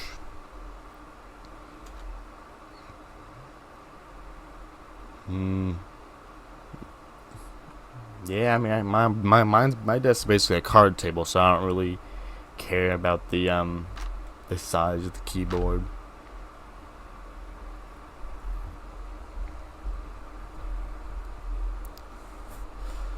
They should always be numbers, DN Bull. Now, RES status, response status. You're talking about the client side from a fetch. Yeah, they should be numbers. You should be able to check directly on status. Don't see why it's not status. It might be status code, but we're about to find out. See, then R console log R. Not backend. So it depends. Like, what do you mean? So if you're talking about you're just making a like you're using node fetch on the backend, it should still be the same. If you're using Axios, it might be under some other attribute. Okay, right. Of course, that's not working because I'm not on a website.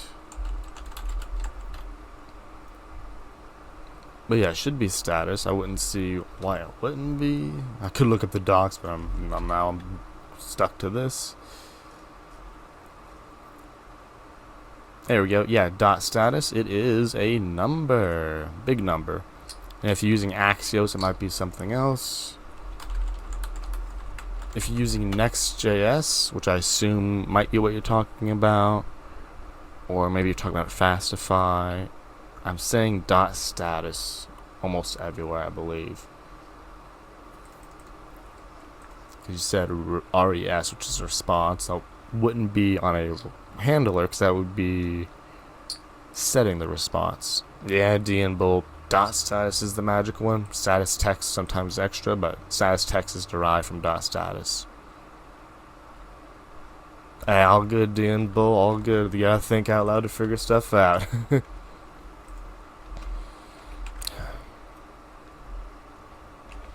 Okay, folks, and with that, we'll be taking our break. Be sure to go check out Sam KitKat. They're also streaming. Fellow 100 Dever. I have an opinion on annotations. I'm at war with them, and I'm looking for people who support my opinion. Annotations. Is that some kind of keyboard term I'm not familiar with? Assuming not, I'm assuming you mean type annotations, or what form of annotations could you be referring to?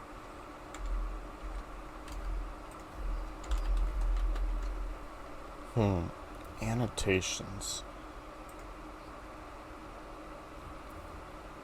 Oh, I assume you mean the new proposal, El Roberto. Oh, in Java, okay. Oh, decorators. Yeah, I use decorators in Python. They're cool and usable. If they're, I mean, yeah, I've used them before. I assume they do the same thing in Python and Java. Let me go look real quick.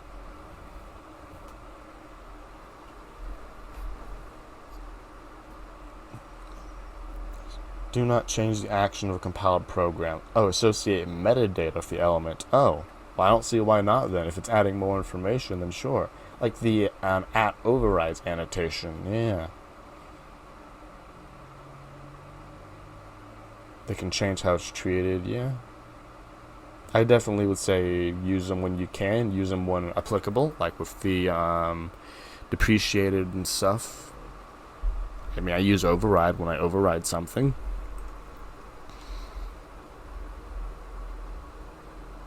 Oh, they change behavior in Spring.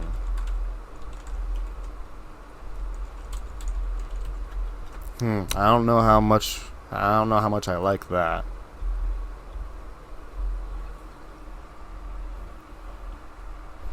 Yeah, D and bull. That's, what is that? The jQuery pattern, where if you access an attribute, actually I don't know what kind of pattern that is. Where you access it with one parameter, it's a getter, but with two, it's a setter. Yeah, Roberto, I'm definitely, at least the way you're selling it, I'm not looking for it. Yeah, D and bull, the way, like if you do something dot attribute and you pass it the parameter name, it will return it. If you do two, it will give you the value. So it's not exactly jQuery style D and bull, but it's the closest that I'm familiar with. But yeah, that kind of syntax where you, instead of a quality check, you pass the value, you get no idea. Okay, Roberto, I will be your source. You heard it here, folks. I have an opinion about a language and about a framework that I don't even use. Hey, homie coder, how's it going? Moonlander fan, glad to hear it. As long as y'all can type with it, right, folks? That's all that matters.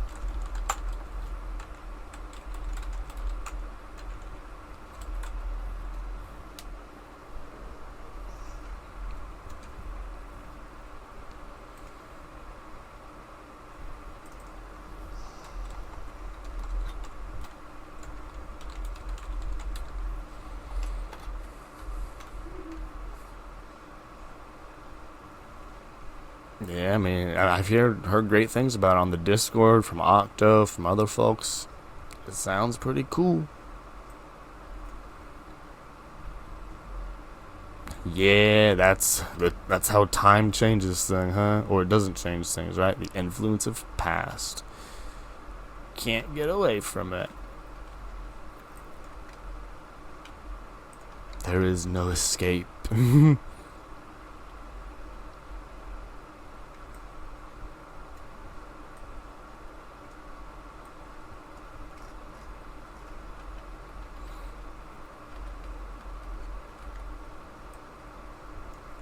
Yeah, that's the plan, huh?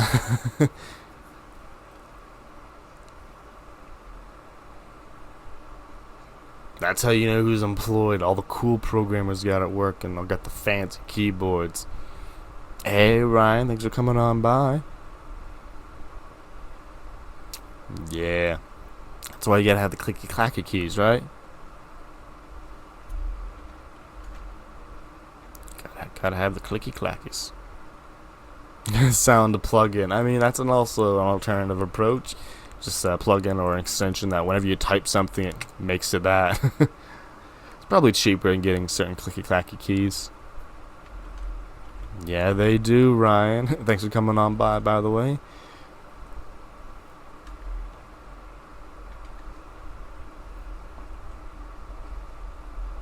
Yeah, those don't know. Leah, if you want to see the cool keyboard in action, those are the streams you gotta go to.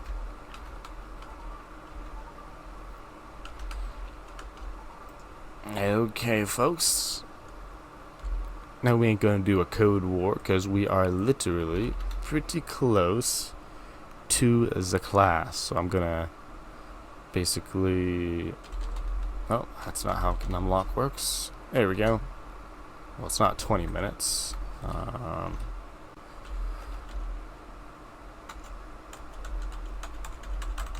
Oh, keyboard. Keyboard's getting there. Go. There we go. 26. Nope. I know how to do numbers, folks. There we go. 30. About that much time till we go and raid Leon. But first, we're gonna do some CI/CD. Just the basics, because we did not get to writing our Cypress test. Yeah, Team 100 devs. Most of us here are 100 devers.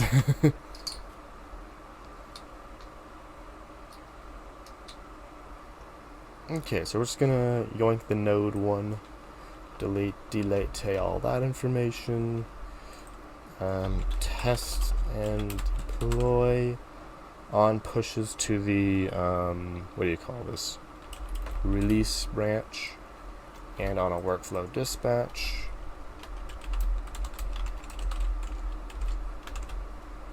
I know how to spell words.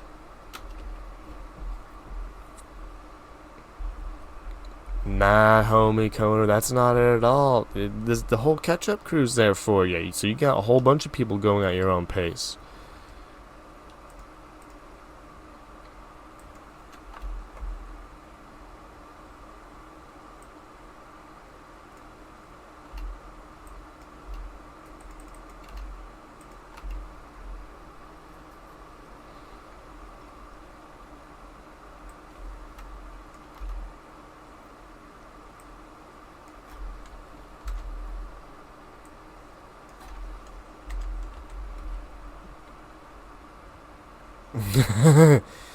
Yeah.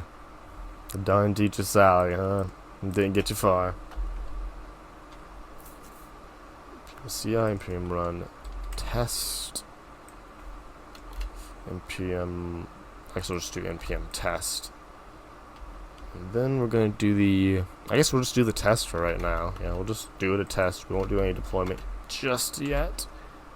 Which I think this won't work. This should work. We'll see what happens. Add test GitHub action. Of course, homie coder. Yeah, I mean, it's all free too. Free, full community, and technically you can go at your own speed to catch up, because all the materials, nothing's time locked, nothing's paid lock. It's all there, buddy.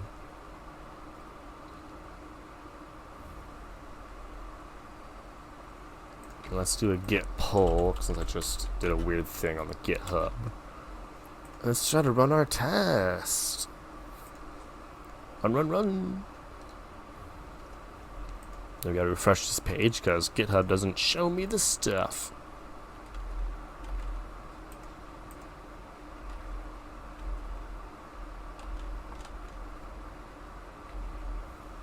It's doing the build. Oh, I called it build. Well, I name things greatly, folks. The best namer of all. npm CI to install the things.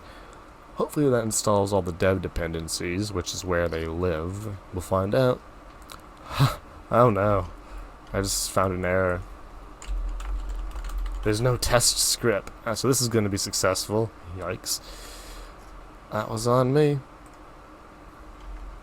Oh, there's a test. Oh, I didn't realize I had it added. Glad to hear that.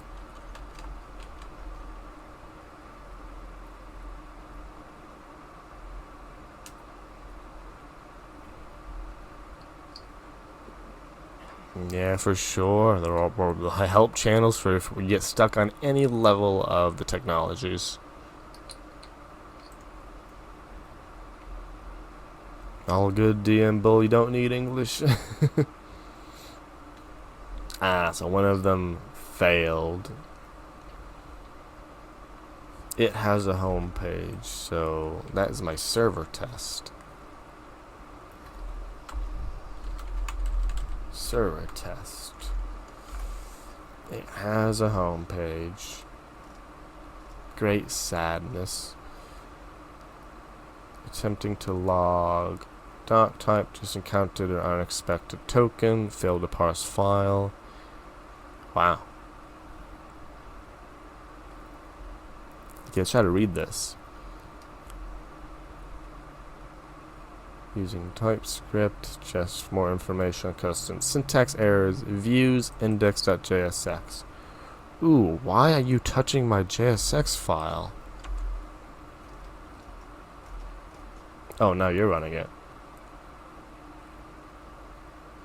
Interesting. npx chest. So when I targeted this test, weird, I'm getting server test 500. Oh, because I'm logging the output. Oh. So this is just being weird.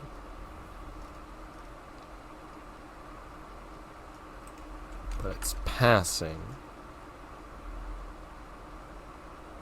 Has a home page. Expected timeout of 5,000. 4,000.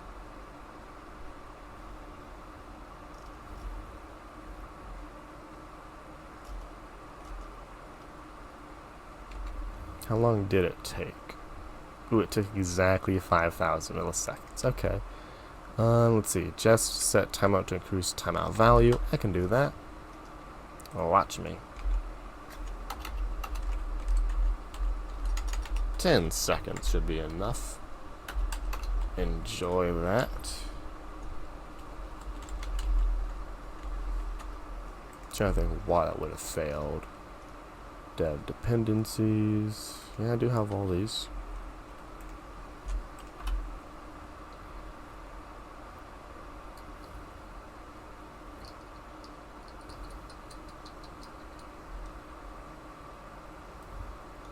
6 seconds. So we're still getting this. Why is Jess touching my files?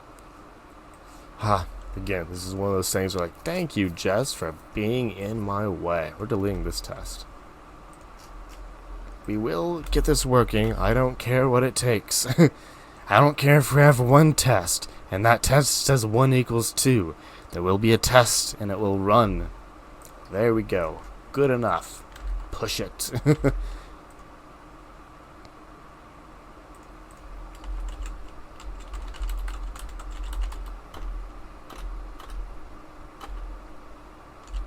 Ah, great, I have to... Ah, look what I broke. I broke all the things. Log... Okay, so git... commit... amend, no verify, I guess. Or remove home page test. Because my package JSON didn't update.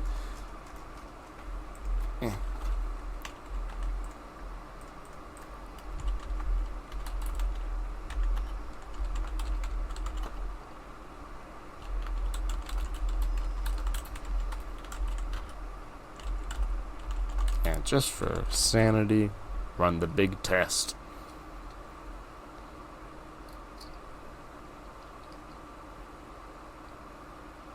Don't you tempt me. Oof. Taking 5 whole seconds. Weirdly. And push time.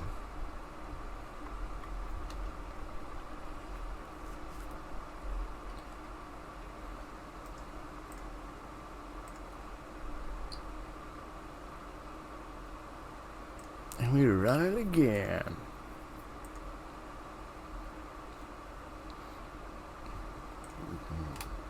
Yeah, like Leah says, it doesn't matter when you complete, when you start. Leon's got a whole thing set for no matter what time it is.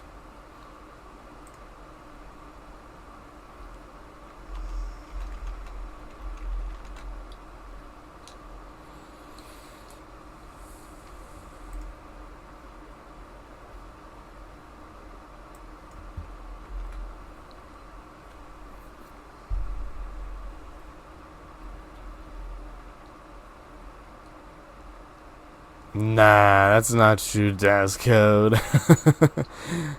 Hey, we're good. We're not jaded. I'm not jaded, at least. I'm jaded about this test. Maybe that's what it sounded. The part you were mentioning, yeah. For the teachers, yeah. It ain't easy out there. Oh, do I have to fix this error?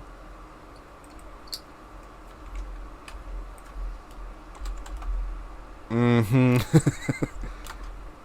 Okay.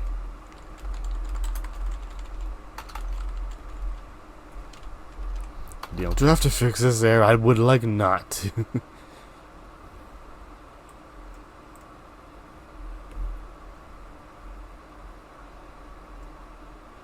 Yeah, you don't really need to think about the rest, do you? It's all just implied. Ah, Mongo store create. Well, there it is. So this is server index store. So this is like process env equals production.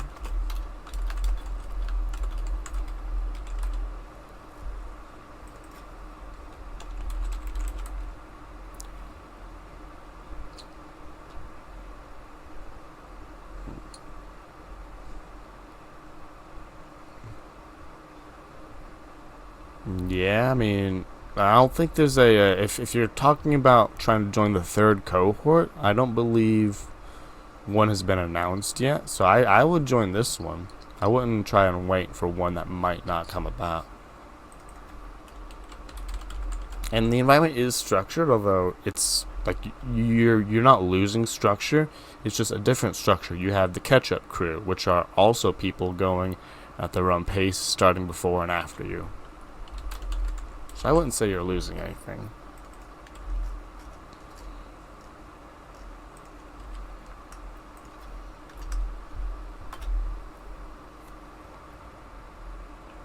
Yeah, I mean that's kind of like most of it is, right? It's not the experience, it's what is the experience is the meta information, not necessarily just the work itself, you know?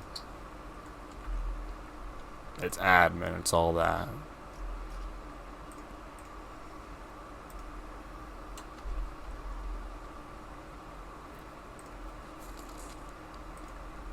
Serves static assets. Well, we're just not gonna have this test anymore, I guess.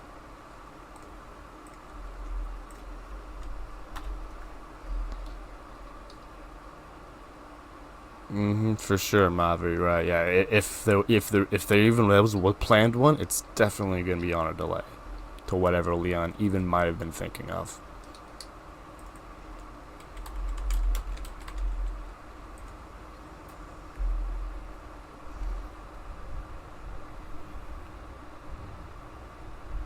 Ah, amazing cow milk. I'm glad to hear that. Yeah. I mean, yeah, I can definitely see how like it's not a one-to-one experience for sure because you go to the live, like if you tune in live, they're going to be talking about stuff that you haven't got up to yet. So I can see how it's not a one-to-one experience; it's just a different experience. Because like I'm not in the catch-up crew, and if I were to join the jump in there, like they're all like they're amazingly welcoming, but I'm not at that pace, so I'm at a different pace of it, and all of us are.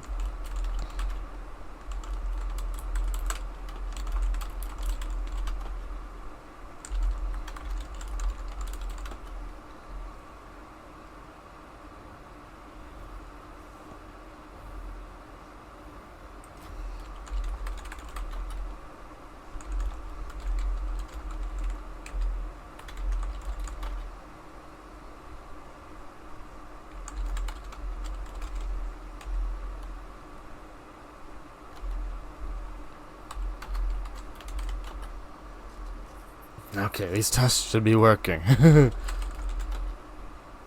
Worked on you. Wow. That's crazy, DAS code. I mean, like it's like most job. It's the usually the administrators or the boss that makes or breaks it, right? Like stuff happens, but it's how you handle those things happening. Like that example right there, kids throwing stuff out the window. Yeah, sounds as if much definitely like a lose-lose situation there, Daz. Because obviously you can't like. What are you supposed to do? Psychically control them? Yeah, obviously, you don't dare lay your hands on them. It's like you don't really have any options there.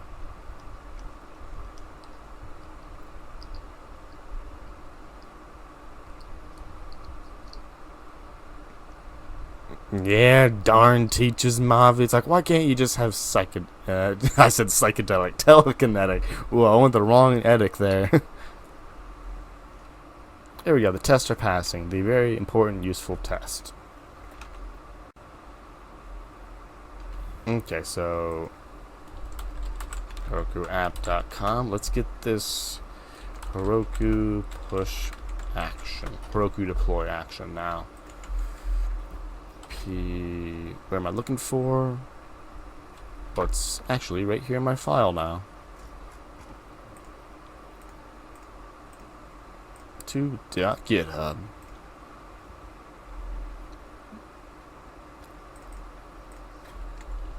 Action.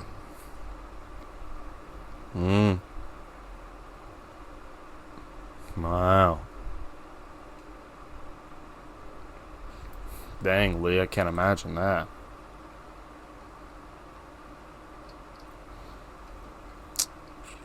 Just absolute failures all around.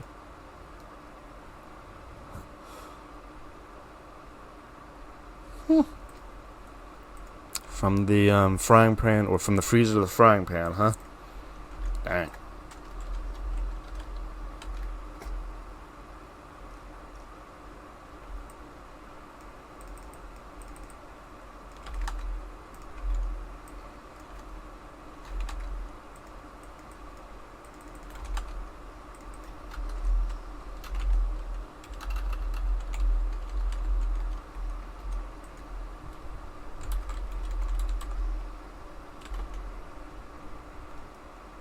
Yeah, for sure. If it's not one thing, if it's another. From admin to being unsupported. There can be a lot of things failing it. Probably gotta log in here, don't I? I do. I love logging in. It's my favorite part of the app.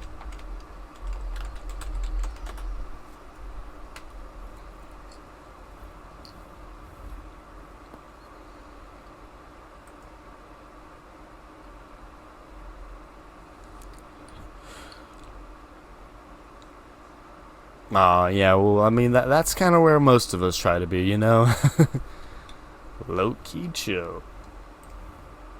Always happy to help. It's always great to hang, just chat. Yeah, all good things in life are challenging, right? If it was good, it wouldn't be a little bit of a challenge.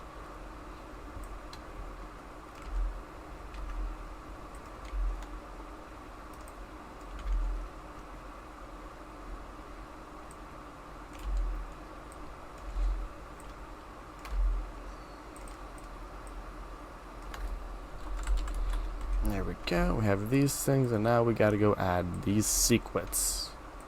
So I need to go find me an API key.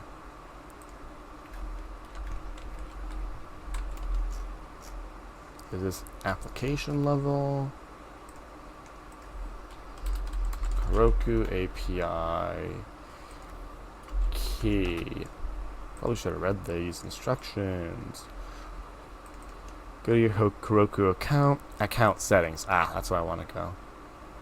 So I gotta go over here. Oof, another tab. Might have to pixelate this in a moment. Yeah, I mean, at least back in when I was going through school, there was, actual respect and such. Again, it was the school I was at, so maybe at the time, maybe it was the place. Yeah, times, places change.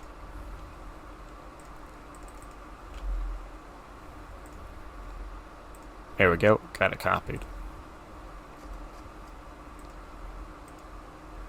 Now I have to add this to my secrets.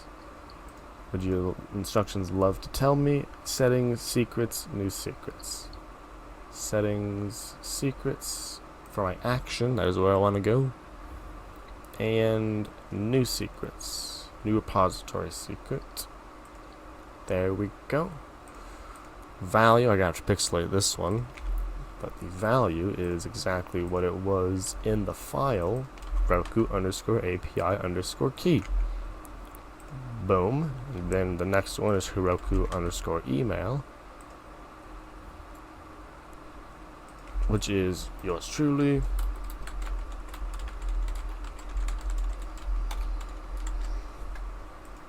I think those are all the secrets it needs. You can see they're here, and you cannot view them anymore. It's the thing about GitHub secrets. Once you enter them, you can only update or remove them. Hey, that sounds cool, Mavi. I'll check this out after we're on a break waiting for things to move.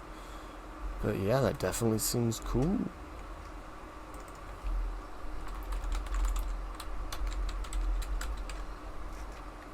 Test and deploy. Add deploy to GitHub action. Close that. Git commit.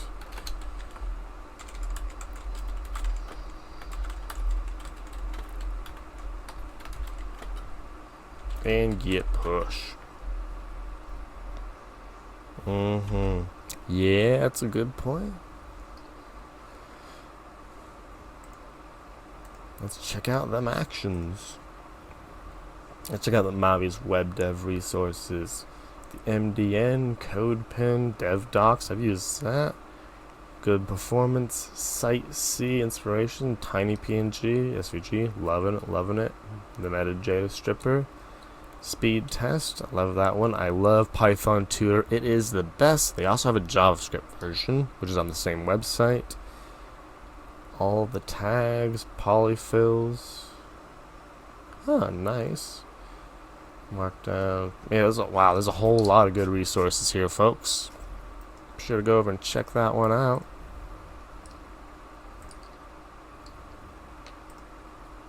Ooh, we have a green light. Or is that an old green light?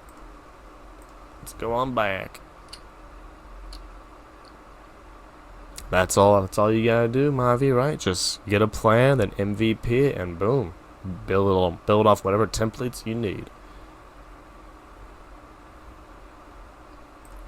Why didn't the action run? Because I didn't push the button.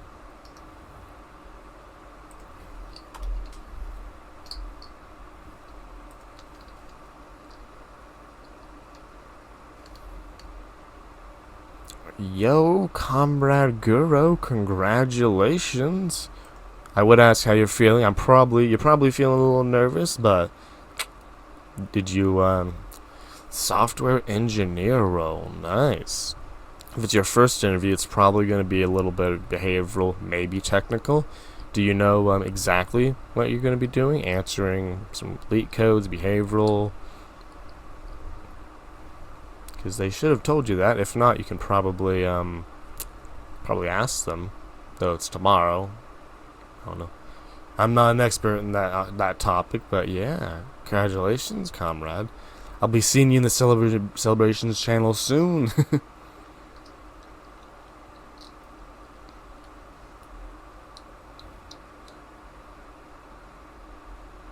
A 30-minute interview will ask about your technical skills and experience. Okay, so sounds like mostly a talking one, no code writing or anything. So you talk about your skills and your experience, so about your projects, whatever it is that they sold, whatever it is you sold them on the resume and such, or the recommendation. So yeah, I'm looking forward to it. Congratulations. Yeah, Mavi, that's why MVP. You minify it to just what the app needs to run. Take all those bells and whistles, put them in the later category, right?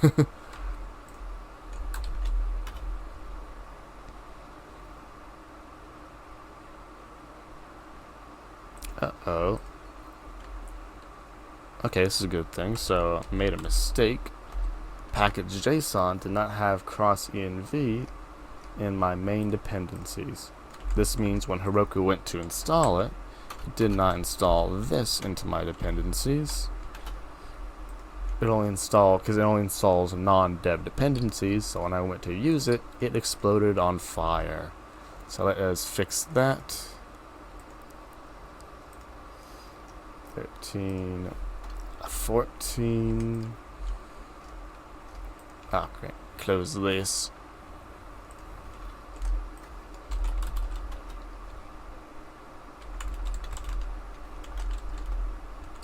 Don't know why that thing didn't work. I'll remove it and re-add it. That's one way to do it.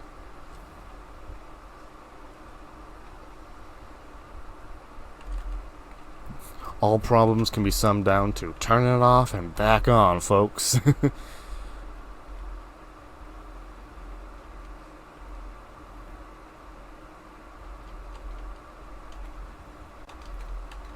There we go, and if we look in our package JSON, we can see it is now in the proper env section.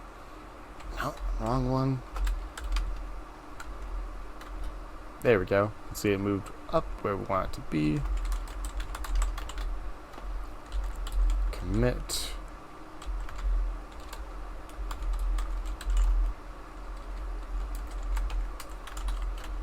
Git push. We're making a whole lot of pushes today, folks. Just all of the pushes are happening. You know, we did see this work, so let's go ahead and git push. What do we call this? Main release. How do we push to another branch? It's got to be origin / right?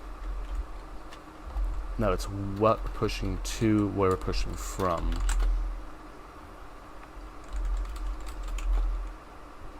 Origin. How do we do this? Git push to different branch, because I don't want to make a branch, I just want to push to it. Git push remote name branch name. So it is origin main / release. No. Hold on. I was close. There we go. So we're pushing to the release branch, which should auto-magically trigger my action.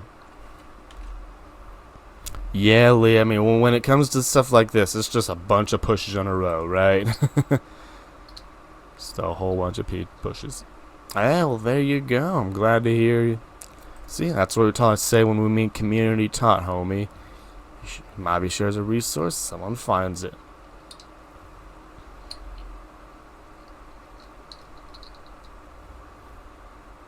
I think we got close some of these tabs here. Some of these tabs can go.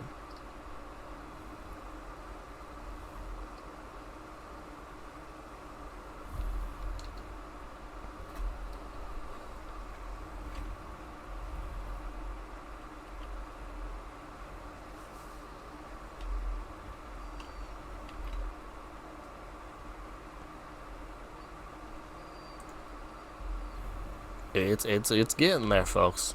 These pushes take a little bit of time sometimes.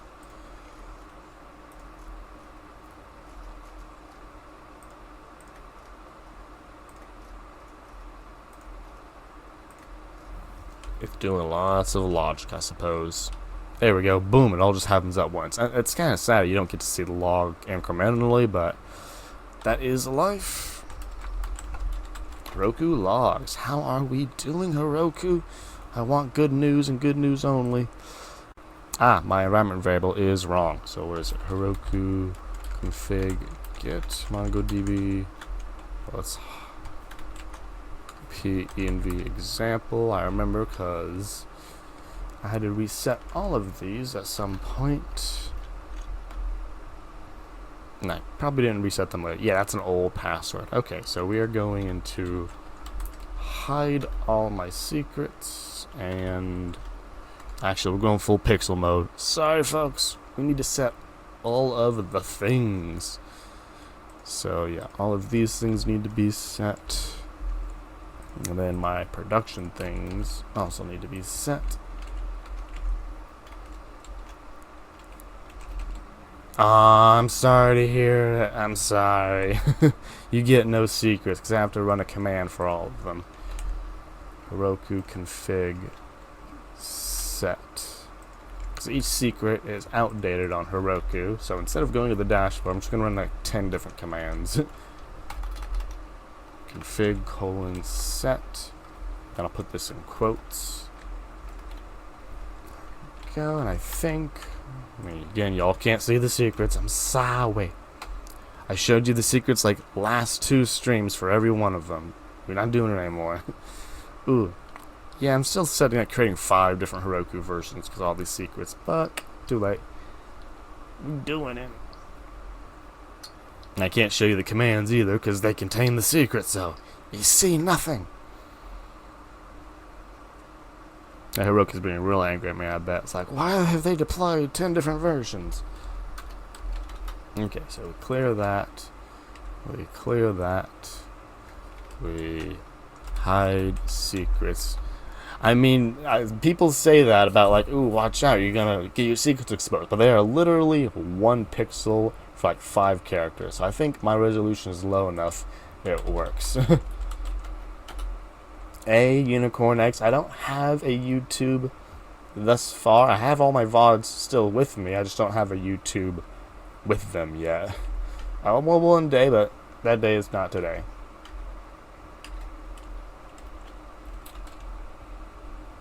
Yeah, it's like it's gone real low quality. I know it. I have gotten that a lot of times, homie coder, and my solution is going to be some kind of like overlay text to be like, don't freak out, don't go unplug your router and plug it back in. It's me, not you. Okay, folks, this is it. It should all be working. Now, GitHub is the one that likes breaking, so I'm going to test the GitHub. There we go, we're logged in, folks. Ooh, and look at all the OAuth. It's the OAuth, they're like Pokemon for me, folks. I'm collecting them all. My GitHub, yeah. Well, you know, at least the reason my GitHub breaks is because GitHub, and I can actually show you this one. Their OAuth only allows one redirect URI. I appreciate that, Grat Kane. Yeah, we did. Dropbox is the latest one today. We shoved on there. Yeah, it's pretty good. Okay, I'll show you. I won't show you the keys, but I'll show you the logic between the weird GitHub one, which is why we had to implement multiple env files today.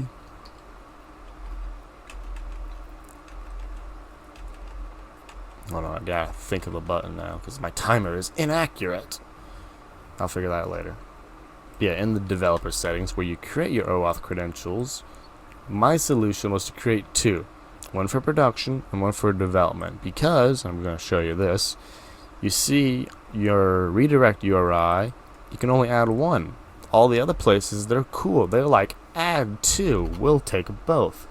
But here, it's like you only get one. So, my solution was to create two different OAuths, one main, one dev, and then have a environment file, one for development. Let me make sure these are turned off. Yeah, one for development with my test credentials that I can use locally, and one for production that went to Heroku only.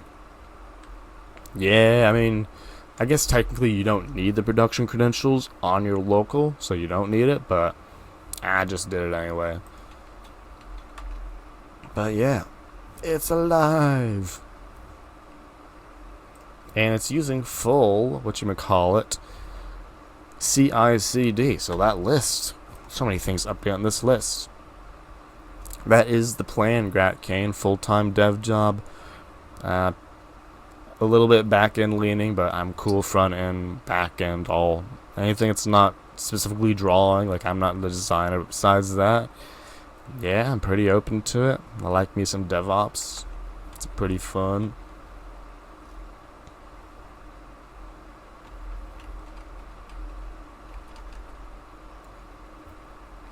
Yeah, I hear that. It's just, you know, it's one of those things. It's like catch-22, right? I need experience to get the job. That will give me experience. Because of that's the response I've gotten from, you know, some of them. And I haven't worked on large enough teams. I wouldn't be comfortable for the. I wouldn't be well, not comfortable. I wouldn't be able to make the transition. That's what some say. Ah, man, the list ain't working. Okay, we're gonna reload it. That's what I was told. Yeah, I don't know. I'm not upset with them, cause I know I'm nah, Grat Kane. I mean, they weren't wrong.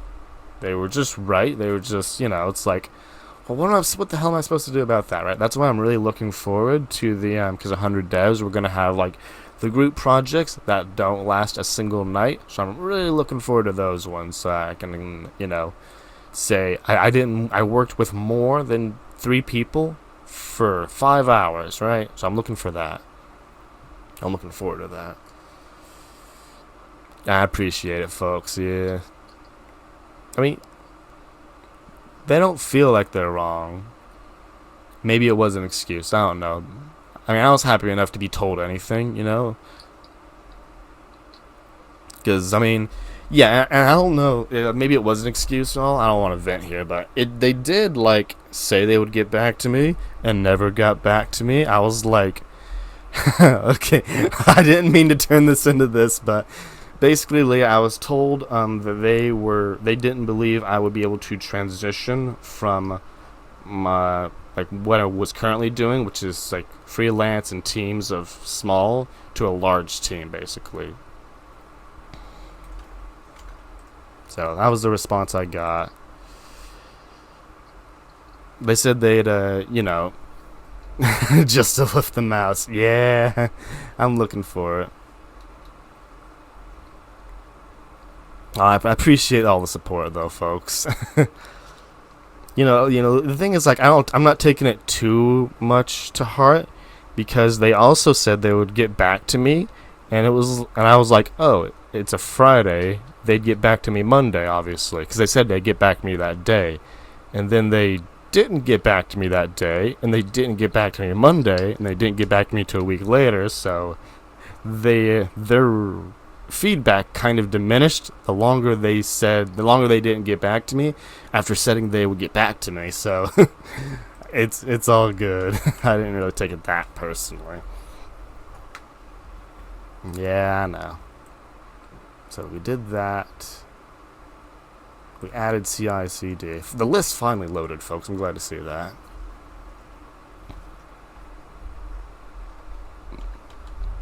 Yeah.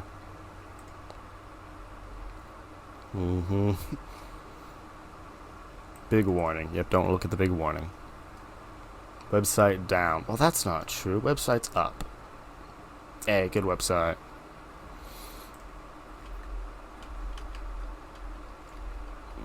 If we're like any minute now, Leon's gonna be going. Well, we're all waiting on that gun. Yeah, I know. I know I'm gonna get one eventually. No, it's a marathon, not a sprint, right, folks? Nah, that's not true, Lee. I mean, I've seen your stuff. You're doing that crazy data science stuff, and like, you're really going out there. You're definitely gonna, like Leon says, it's not the coding that's gonna get you. It's all the networking and stuff. And I've seen, like, even just from the chats I haven't been fully lurking in, you're doing a bit more networking than me. So I'd say you're in there. Don't worry about it. Hey, your first time catching me just as we're about to end, yada yada, cause learn of Leon. They just started streaming, so we're gonna head over there and like as soon as this ad finishes playing. I don't want to throw y'all on an ad, but yeah, glad you made it.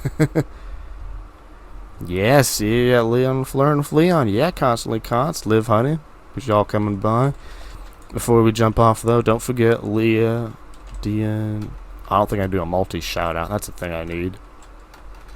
Some other 100 devers that are also around here.